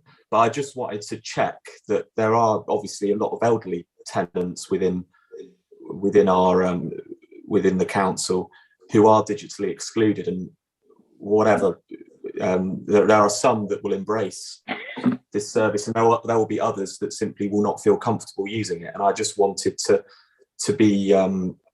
ask the officers to reassure me and others that this new portal, whilst very welcome, won't be replacing face-to-face engagement, telephone engagement with the tenants who may be digitally excluded, may not have Wi-Fi connections within their homes. I just wanted to check that, because I think if it was to replace that, I think there'd be a lot of isolated tenants in supported housing that wouldn't be able to engage with the council. Thanks very much, Chair. Thank you, Councillor Miller. I wonder if Steve, whether you could answer any of that sort of with the new system, how it will work. Well, either Amy or Joe, please do jump in to correct me, but I believe the intention of the IT is around providing an additional channel as opposed to replacing traditional routes for, as you suggest, complaints, compliments, but also any other communication that may be submitted through those routes. A key sort of benefit of the new systems is the ability to demonstrate some of the activities that are being undertaken by the housing service and provide that both an open audit record and access to that information and events that are occurring in terms of tenant engagement, but also through sort of easy access to that information, helping to drive improvements and improve management in those areas as well. But certainly the intention, I believe, and Joe, Amy, please do jump in, is to keep those traditional channels as well. So this is an addition to the mix of offers rather than a replacement. Yeah, I would agree. Yeah, this is to broaden people's ability to converse with the housing team, not to reduce it. We've got another piece of software that will be being instigated in coming months, which will do the same sort of thing for reporting repairs. So it doesn't remove anything that's gone before, it just adds an additional element to it, brings us up to the 21st century, really. If I can just add on that, Chair, as well. Yes, of course, Amy.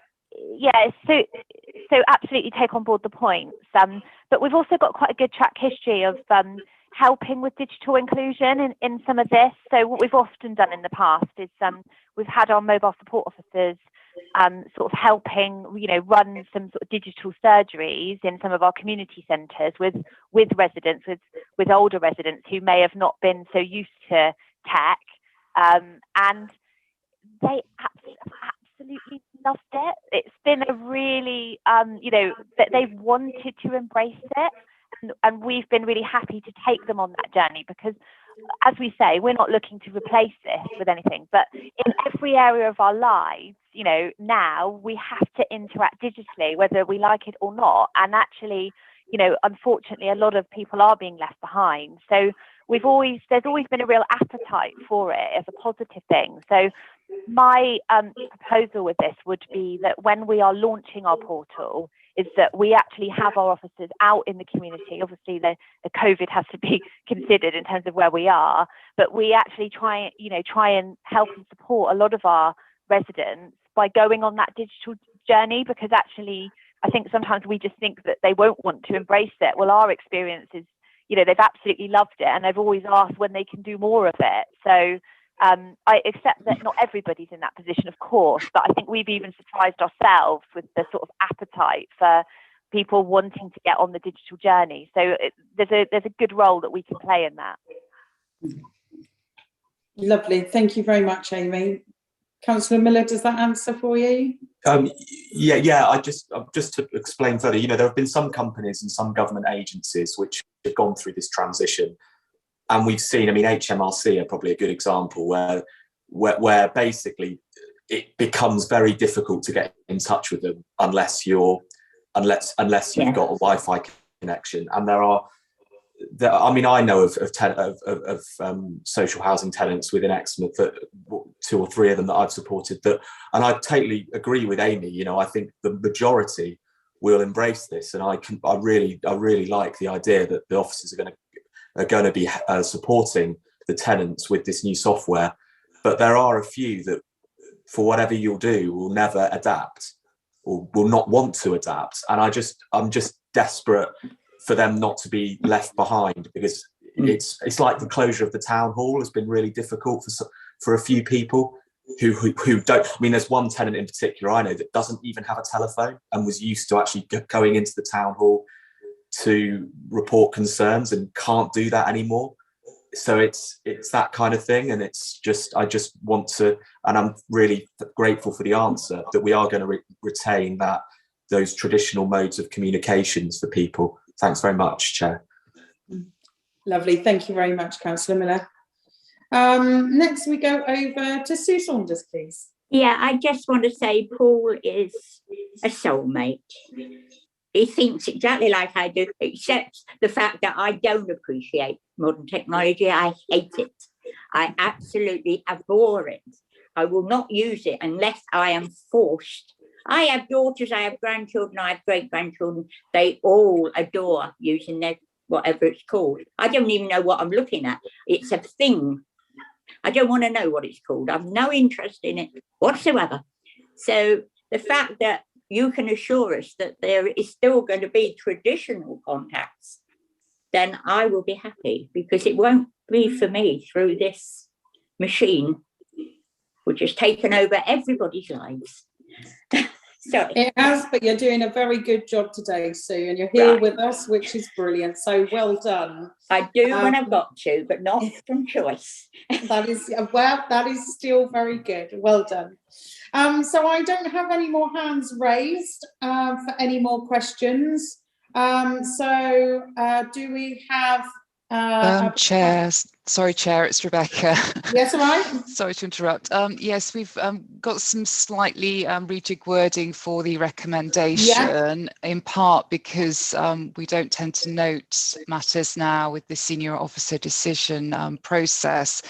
So I've actually got a shorter version for the recommendation, if I could read that out, and then if you could see whether you've got a proposer and a seconder, and then we can do the vote. So the revised wording, which has been approved by the report writer, is that the Housing Review Board recommends that Cabinet recommends to Council the proposed upgrade and budget requests of £134,927 and £6,060 respectively to implement the IT system upgrade to Capita's One Housing and One Assets solutions. So the figures haven't changed, but that is the sole recommendation rather than being split into the three. So if you want me to read that out again, I can. And then, as I say, if you find a proposer and a seconder, do you want me to read it out again? No, I think we're happy. Unless anybody isn't happy, please say now. But I think we're happy with that. So do we have a proposer and a seconder, please? We have got. Oh, where are we? Keep an eye on everybody. So I haven't got any hands or anything up anywhere. Oh, Stephen Beer has actually just put his hand up. Yeah, you've got sorry, Steve you're Beer. on the next screen. Thank you, Steve. That's brilliant. And do we have a seconder, please? we're low on everybody today. I will second that. So we have Councillor Parr or myself. That's fine. Yeah, I'll second.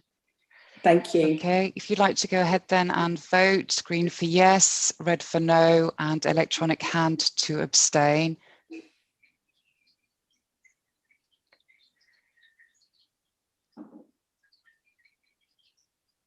Oh, lost myself.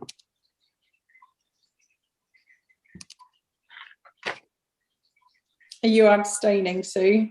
I am abstaining due to my religious convictions. Absolutely. Just wanted to check with the buttons, that's all. Quite all right. And Steve, sorry to interrupt, are your buttons working okay?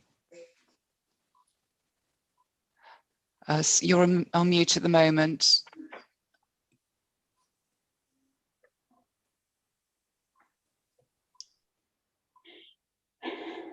I think he's waving his hand to just put a thumbs up, Steve, that you can hear us and you're voting yes. Yeah, that's fine. Oh, great. Okay, Chair. So that would be 3 votes for and 1 abstention. So that again is carried. Lovely. Thank you very much, Alethea. Moving on to agenda item 11 then, it's the updated housing policies. And the updated housing policies will be presented by, it says Joe. Now, am I going with Joe or am I going with Amy? Yeah, so actually we're going with Andy Loosemore, our rental manager on this There one. you go. You just you. kind of confused me. Morning all. So just to relate the first policy, the income management policy, and this is a strategy which has been in place for some time and underpins what the rental team does with regards to rent collection. So it's been updated to include the new breathing space legislation, which came into effect in May 2021. And just to put Sue's mind at rest, I did sit with a tenant consultation panel in October 2021 to review and agree this policy. That's lovely. Thank you very much. That was very short. Thank you. Look at that. Keeping it brief. I like it very much. Do we have any questions from anybody, either inside the committee or outside the committee? I can't see any hands raised at all. So we'll go over to Rebecca for the recommendation. Okay, so again, we need a proposer and a seconder, but the recommendation that's set out in the report is that firstly, members agree the updated policies contained in the report, and secondly, that members recommend to Cabinet that the policies are formally adopted by Council. Lovely, thank you very much, Rebecca. Do I have a proposer for that? I've got a green tick from Councillor Parr. Is that a proposer? I just haven't taken that down, sorry. That's all right. So I'm Sue, you've put a green tick, so are you happy to propose that? I am, especially as we are mentioned on the front cover. Lovely. Tenant involvement, so you get me tick. Yeah, brilliant. Thank you very much. We have a proposer from Sue. And the chair Steve Beer has just put his thumbs up, I think, to second. Brilliant. That's fantastic. Thank you very much, Steve. And now we'll need to go for green tick vote, yes? That's right, green tick for yes, red for no, or raise your hand for an abstention. electronic hand, that is. Sorry, Steve, could you just raise your physical thumb if you are going? Yeah, okay, so Chair can confirm that's 4 votes for, so that's the recommendation's carried. That's fantastic. Thank you very much. Next, we're moving on to agenda item 12, which is the mental health strategy for housing 2021 to 2025. And this is to receive a report from Amy, the housing service lead. I shall pass over to you, Amy. Thank you, Chair. So yeah, we're really pleased to be able to present this strategy to you today because it's a brand new strategy. So we're hoping that it will be adopted. We really welcome your comments on this, obviously being a brand new strategy. So it's been a little while in the making, like I touched upon earlier, and it's fair to say a lot of hard work has gone into this in terms of us focusing what we need to around the housing service in relation to mental health. So the last few years won't be of any surprise when I say that we've seen an increasing number of tenants presented to us with a number of issues, and very often this manifests into mental health issues. As a responsible landlord, we do our very best in these situations. Often they're situations that develop into antisocial behaviour, rent arrears, etc. And they can be incredibly complex situations for my officers to manage on a sort of operational basis. We've recognised for some time that we need more resources in this area. And, you know, these, as I say, the complexity of some of these situations can be very time consuming. So other landlords have this strategy in place. We have had a little poke around in terms of bringing this strategy forward in terms of what others look like, but this is our first attempt. And it's quite timely because you may also remember some time ago we came with a proposition to recruit our very own mental health officer for the first time, who is going to work within our support services team, work very closely alongside our mobile support officers. I'm pleased to say that over the past month we have recruited into that position. So that's really timely in terms of launching this strategy today, because you would have picked up when reading the strategy reference to the work that officer will be undertaking. There's a really nice synergy here with the poverty strategy and with the public health strategy. And again, this sort of sits alongside some of our suite of strategies that underpins our service. I think it's particularly relevant as we come out of COVID. I think it's well documented that this is an area people have been really struggling with, and the officers have very much seen that in terms of their day-to-day work. So yeah, really relevant. It's a 5-year strategy. Really important that we monitor progress. We monitor ourselves against the progress.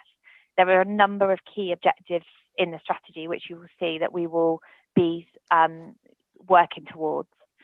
So I suggest that we report back to you on progress. And say it's a 5-year strategy. I suggest we perhaps report back to you in a year's time in terms of progress that we're making on this, and happy to take any questions.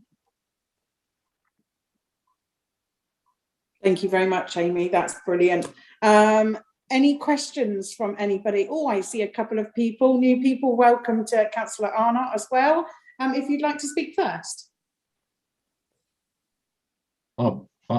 Thank you so much for giving me rank over Councillor Miller, who I think had his hand up first, as ever. Good to keep him on, though, even though I like to mix things up. I'm a big fan of Sue Saunders there, and I can understand why. Yeah, just very briefly welcome this. Fantastic. I know it's been in the pipeline for a while. This fits, doesn't it, with the pattern of, we know in our communities, for example, we've lost youth services, and the loss of that has disabled a lot of early intervention that could have happened that would ironically probably have saved a lot of money a lot later. And I think there's a parallel here with this. Just to ask technically, is this the same officer that has been appointed to look at mental health? So thank you, Megan. So in which case, I'm just wondering, is there going to be a little bit of an overlap at all between now what are effectively 2 mental health officers within the council, or just interested in that one? Lovely. I think if we go back over to Amy, if she's happy to answer that one. Yeah, thank you, Chair. obviously lots of similarities, of course, in terms of what they're looking at, but I would suggest no in terms of our mental health officer in housing will be very much focused on our tenants. As I said, they will be working alongside our mobile support officers who often, struggle with some of their casework in terms of where we have residents that present with very complex problems.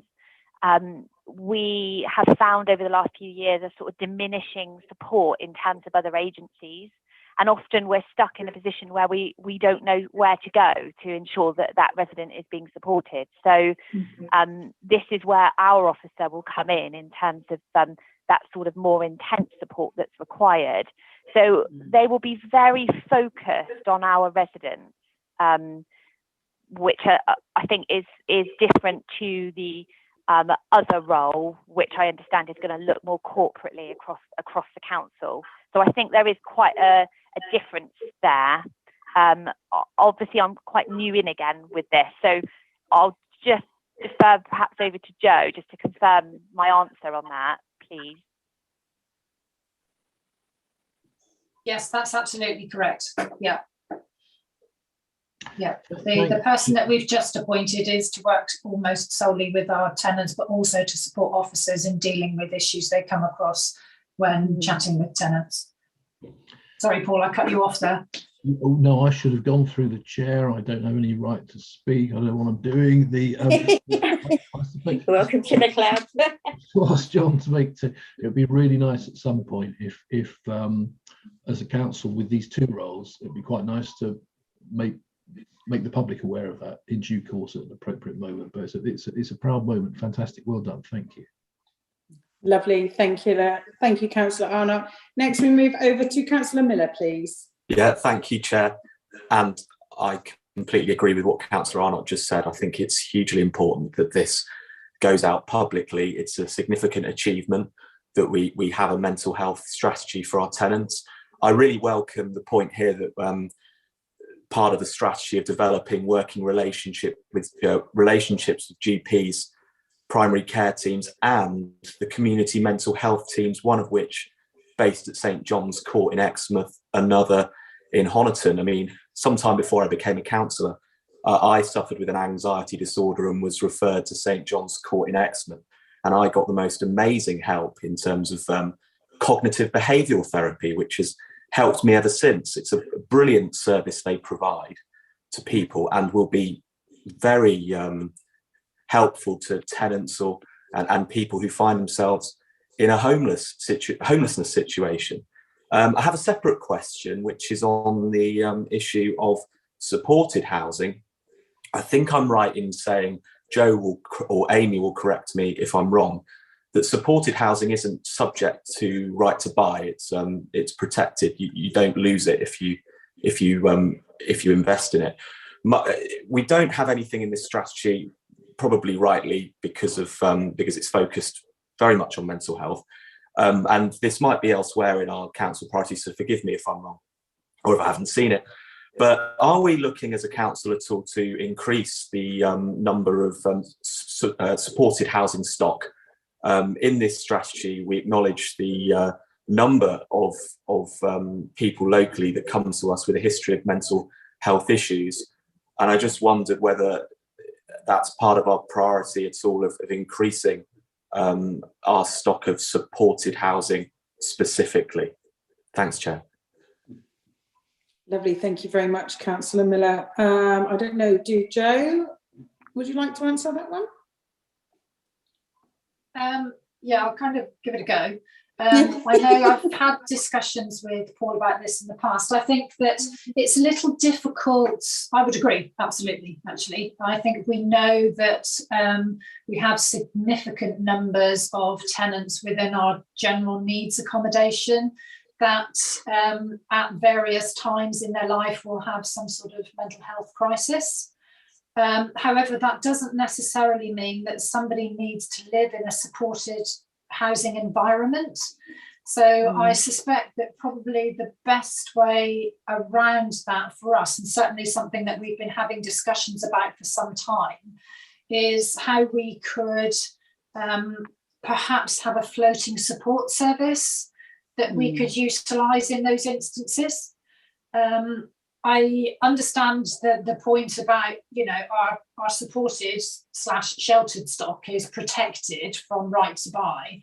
However, I think for the instance that you're illustrating here around mental health, I think that probably a floating support service which could be used sporadically, ad hoc when somebody has a crisis is probably a better way of going about it than just allocating more housing to support it. Does that answer your question, Paul? Yeah, it's through you, Chair. Is that floating support service, which I think is a brilliant idea, is that in the strategy yet? And apologies if I've not. No, it's not. I think the issue, one of the biggest issues we have is how we fund that. Because obviously our current mobile support officers are funded to work only with the supported / sheltered stock because it's paid for through the rent. At the moment, we don't have a mechanism whereby we could sort of apply an ad hoc charge to a rent for somebody if they needed floating support. So we would have to find a different mechanism to actually pay for a community-wide floating support service. Thanks very much. Can I just come back on that as well? Yes, of course, Amy. Yeah. So thanks, Paul. That is a valid point. Just to say that we have touched upon it in the housing service plan. So the document I've got with me here doesn't actually give me the number, but you will notice under one of the key objectives under existing tenancy support that one of the bullet points we've made there is to consider the provision of floating support for vulnerable tenants in sheltered housing and in general needs housing. So I think I agree with everything that Joe said in terms of the the need it not necessarily to be attached to a property so much. It has been something we've considered for some time, and I've kept it in a service plan just so it's not off our radar. We need to consider what we're doing there. Councillor Miller, is that answer it for you? Yeah, very much so. Thanks to Amy and Joe for that. Thanks, Chair. You're welcome. Thank you ever so much. I haven't got any more hands. Chair, I have seen Steve Beer waving his hand. I think he'd really like to fine, that's brilliant. Thank you. He's not come up on my list. He's there waving. No, sorry. I think he's waving physically. No worries, Steve. Yeah. Can you hear me? Yeah, we can. Yeah. Congratulations on the bit about the mental health, because I'm all for mental health, as some of you may know. I just want to find out with what's going on with everything at the moment with mental health and housing, and would we as tenants get to know when or how we can kind of be in contact with the mental health worker who's working with the MSOs? Because this is the first time I know anything about a mental health worker who's working with the MSOs. Yeah, thank you, Steve. I think, is it best to Amy? Joe, could you just update on that at all? Only from a point of view of the fact that the post holder has not actually started yet, Steve. We've only recently recruited to that post. She starts, I believe, at the end of this month, the 20-something of January. So we have yet to work out really the fine details of how it's going to work with her and how you're going to be able to contact her. But certainly information will be coming out to all the tenants in sheltered to inform them of her arrival and also of the mechanisms that you can use to contact her. Okay, and also, is it only going to be one mental health worker? Because if it's only going to be one mental health worker, surely that's going to be too much for her. It is only one post, but what we need to remember is that this person is not a mental health professional. So her role is to actually work with the MSOs, to work with some tenants but as a signpost and a support for accessing formal mental health services. So she's not a mental health specialist. She's not a mental health nurse, psychologist, sociologist, anything like that. She is there. She has a huge amount of knowledge and experience. She has a lot of training, but the remit of this role is not to actually make mental health interventions, but to signpost to existing services and to work with the mental health services. Right. Was just a bit confused because we've got a lot of tenants that are suffering with mental health at the moment. Exactly. And the trouble is, if we only had one person kind of like doing East Devon, then it seems going to be a big struggle, to contact all the tenants and everything. Yes, I would agree. But we feel that this is a real positive step forward. She comes with a significant amount of experience. She also knows the council. She is a transfer from another department. So she knows how everything works. So she should be able to hit the ground running, we hope. But she already has quite good links with local mental health providers, charities, and that sort of thing. So we hope that she's going to be a huge assistance to everyone. But it would be good to hear your experience of it once she's been in post for a while, Steve. Thank you very much, Jo. I see that we have John Golding waiting to speak. I wonder if I bring him in at this stage, please. Thank you, Chair. Just to add to what Jo's said, this is a new service in effect that we identified a need for the reasons stated, and what we're trying to do is coordinate the appointment of the post holder with the policy strategy, which is what you're looking at the moment. So I suspect the service may well grow over time as we see a need for it.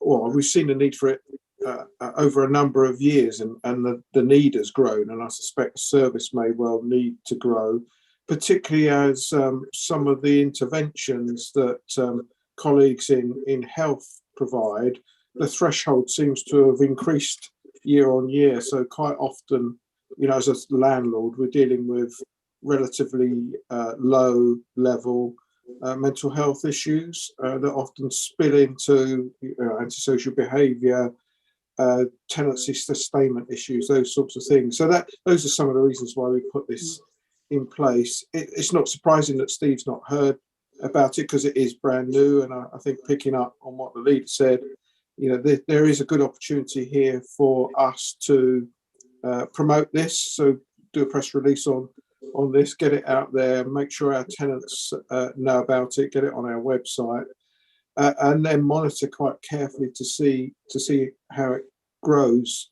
And if I may, Chair, just picking up on one of the points that Councillor Miller made earlier, that we've seen a huge loss of supported housing over recent years. When we saw government remove funding, some may recall supported people funding, a lot of the providers moved out of that sector.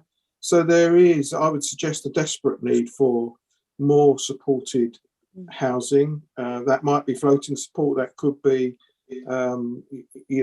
purpose provided facilities, and as Amy says, we captured that in our service plan, and I'm pretty sure, I haven't checked, that's in the housing strategy as well that the board adopted a little while ago.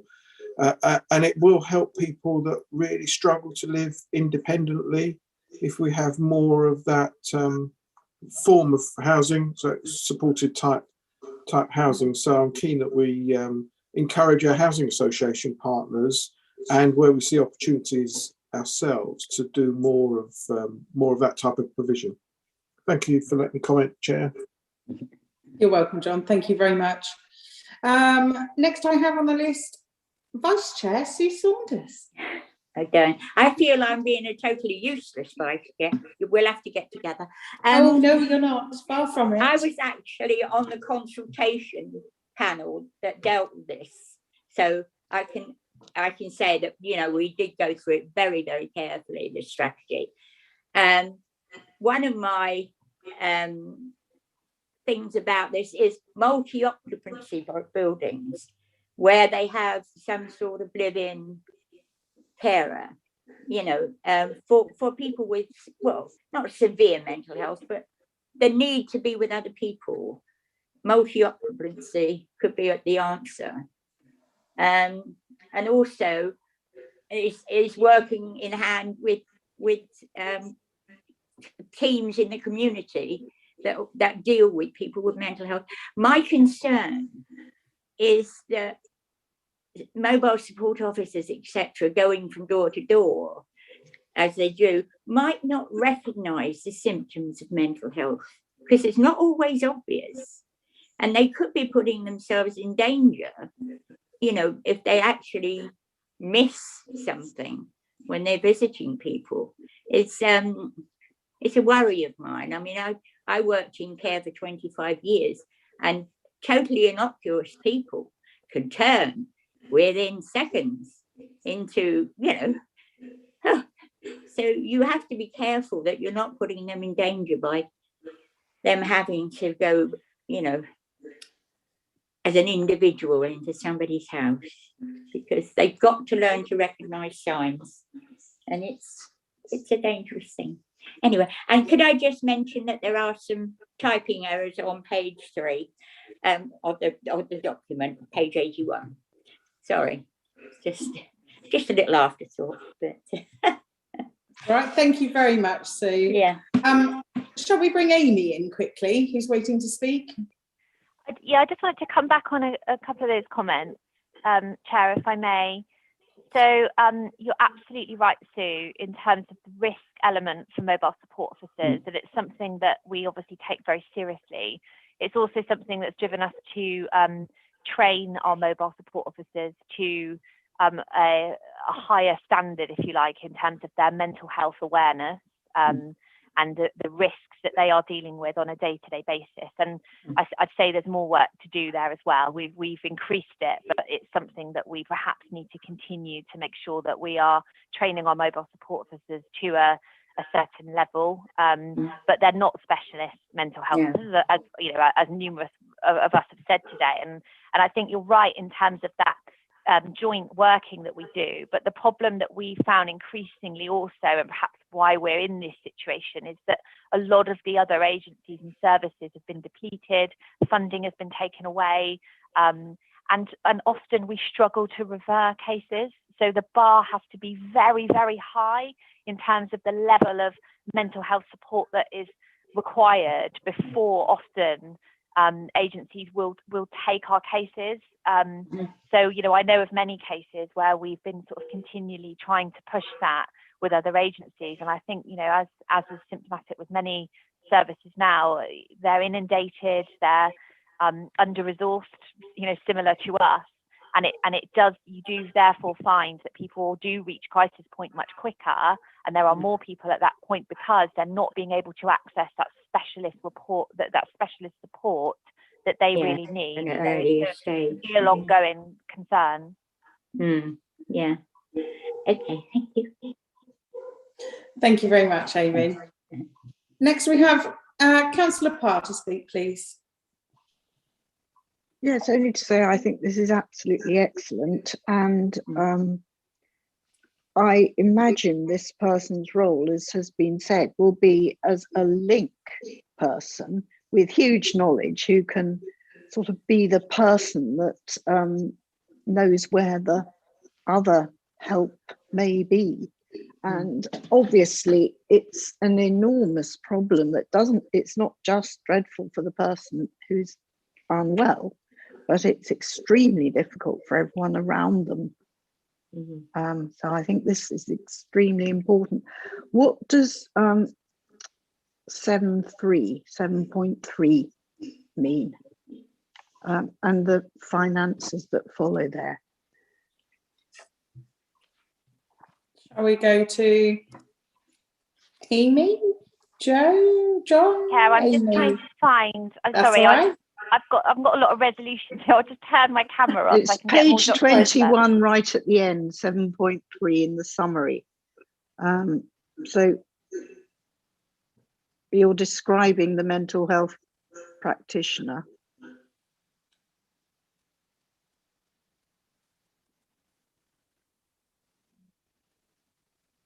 And then in 7.4, you're talking about finances. Yeah, I think, Chair, if I may, that's the job we were just referring to. That's yes. our commitment to appoint, and we've included in the budget that Rob talked about earlier, this practitioner, for want of a better description, but somebody that's going to be that point of contact. And as Councillor Parr said, I'm hoping that that person will be able to help our tenants access mental health services where they're required. So I'll be a bit of a conduit, a referral type process, oversee any safeguarding issues that may arise. And I have to say, this is a bit suck it and see. This is new to us. So I suspect the not only the policy that we're looking at, but also the role will need to adapt as we get more experienced in this field of work. Thank you, John. But 7.4 is that from Cabinet Minutes? I think that was probably when we thought that it's taken some time to appoint to this post. So I think that's going back a little bit, that we just made that budget provision for the post, and obviously council has to cabinet has to approve the budgets that the Housing Review Board put forward. So we've made provision, we've made the appointment, and it sounds like the appointee is going to start at the end of the month. Well, I do think it's excellent. Thank you. I certainly support this. Fantastic. Thank you very much, Councillor Parr. Next, I have Councillor Armstrong to speak. Oh, thanks, Chair. Yeah, I'm just wondering, just considering what Councillor Parr has just said, because Joe said earlier on that this is not a mental health specialist, but then in the paragraph we've just looked at, it says a mental health specialist. So I just wonder if the wording, if we need to be really very clear that it's not, we're not offering a professional practitioner role. And I just wonder if that wording in that paragraph should be slightly changed to reflect that. I haven't got any words in my head that can do that at the minute, but I think it should just be a little bit more clear, because if people read that, they might think it's somebody who's, they're just going to take on everybody's problems basically, and that's not what it's about. It's about a signposting service, isn't it? So I don't know what other people think about that, but I think we just need to be clear. Thank you, Chair. If I may, Chair, I think you're quite right, Megan. I think the wording may be appropriate. I think this person is has a specialism in mental health. However, perhaps what we need to do is to clarify that this person is not a mental health professional. There is no, they're not a clinician in any way. So I think you're right. Maybe we just need to clarify that. To say that this person has significant training in being an advocate and a signposter and a broker toward other services, but that this person is not a clinician in any way and is not a mental health professional. Just so that people, as you say, understand that this isn't somebody that's going to go in and start counselling with someone or whatever. And also, I think the other thing to just mention, if I'm right in this, is that it's not we're not the statutory body that looks after mental health. No, absolutely. It's not a statutory thing that we have to do, and I think people need to be clear on that as well. We're doing it because we see a need, and we're trying to support people with mental health issues. But it's not actually our responsibility at the end of the day, is it? Responsibility for us. You're quite right. Yeah. Okay. Thank you for that, Joe. Thanks. Thank you, Chair. Thank you, Joe, and thank you very much, Councillor Armstrong. Well, this is fantastic going forward. So what I'd like to do now is go over, I have no more speakers. I'd like to go to Rebecca to hear the recommendation through, and then I will come for a proposer and a seconder, which I'm sure I won't struggle for. That's great, thank you, Chair. This recommendation has also been slightly reworded to what is actually showing in the report, and that is with the report writer's approval. So it's now been split into two. They are very short, so I'll just read them out. And this is mainly driven by the fact that essentially the strategy needs to go to Cabinet and then be approved by Council. So that's the only reason for slightly changing the wording.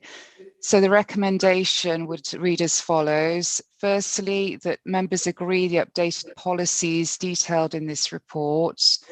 And secondly, that members recommend to Cabinet that the policies are formally adopted by Council. Lovely, thank you very much, Rebecca. So now I will come back to the committee for a proposer, please. So you can see Sue speaking, look, it's already there, look. Look at this, see, we've got everyone. So we'll go with Sue Vice Chair as the proposer, and then I've got Councillor Parr as the seconder. Thank you very much.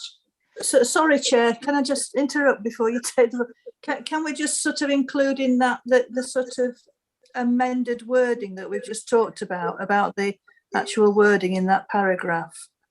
Can that be, are we assuming that that's going to be slightly changed to reflect the fact that it's not a professional qualified person?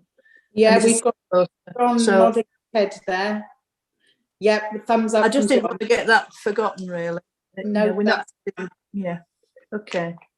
So we'll include that in the minutes then, shall we, to that effect? Yeah. Okay. Yeah, please. Thank you very much. Yeah, thanks.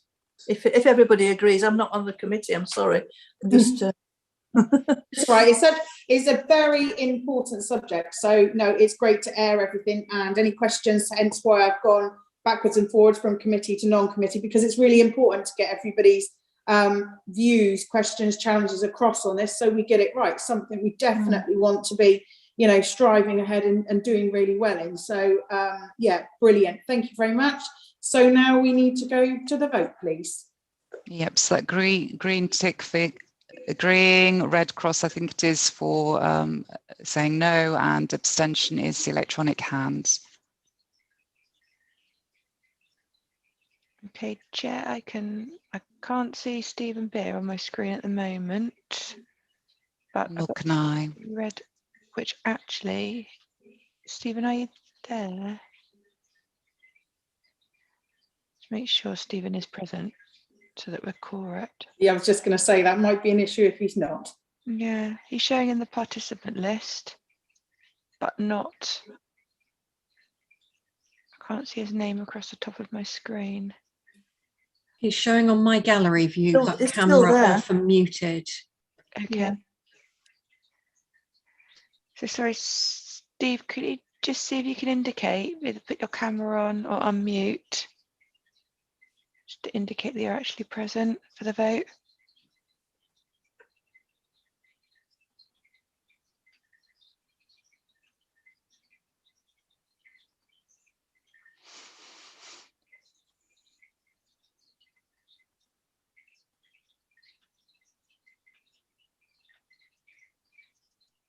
Not seeing anything, Chair.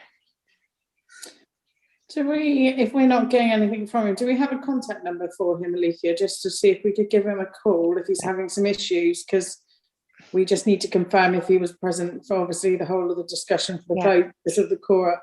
If you bear with me, I'll put myself on mute and try and give him a quick call. Thank you ever so much. That's brilliant.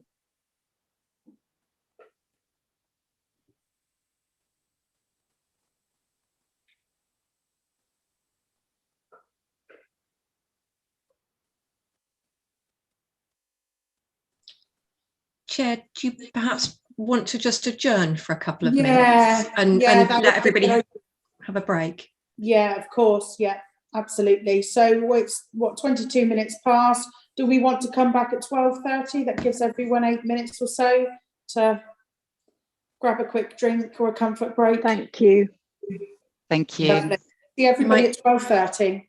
just need to mute and turn your cameras off, because if Alethea is making the call, she may not manage to turn the streaming off. Lovely. Thank you very much, Nita.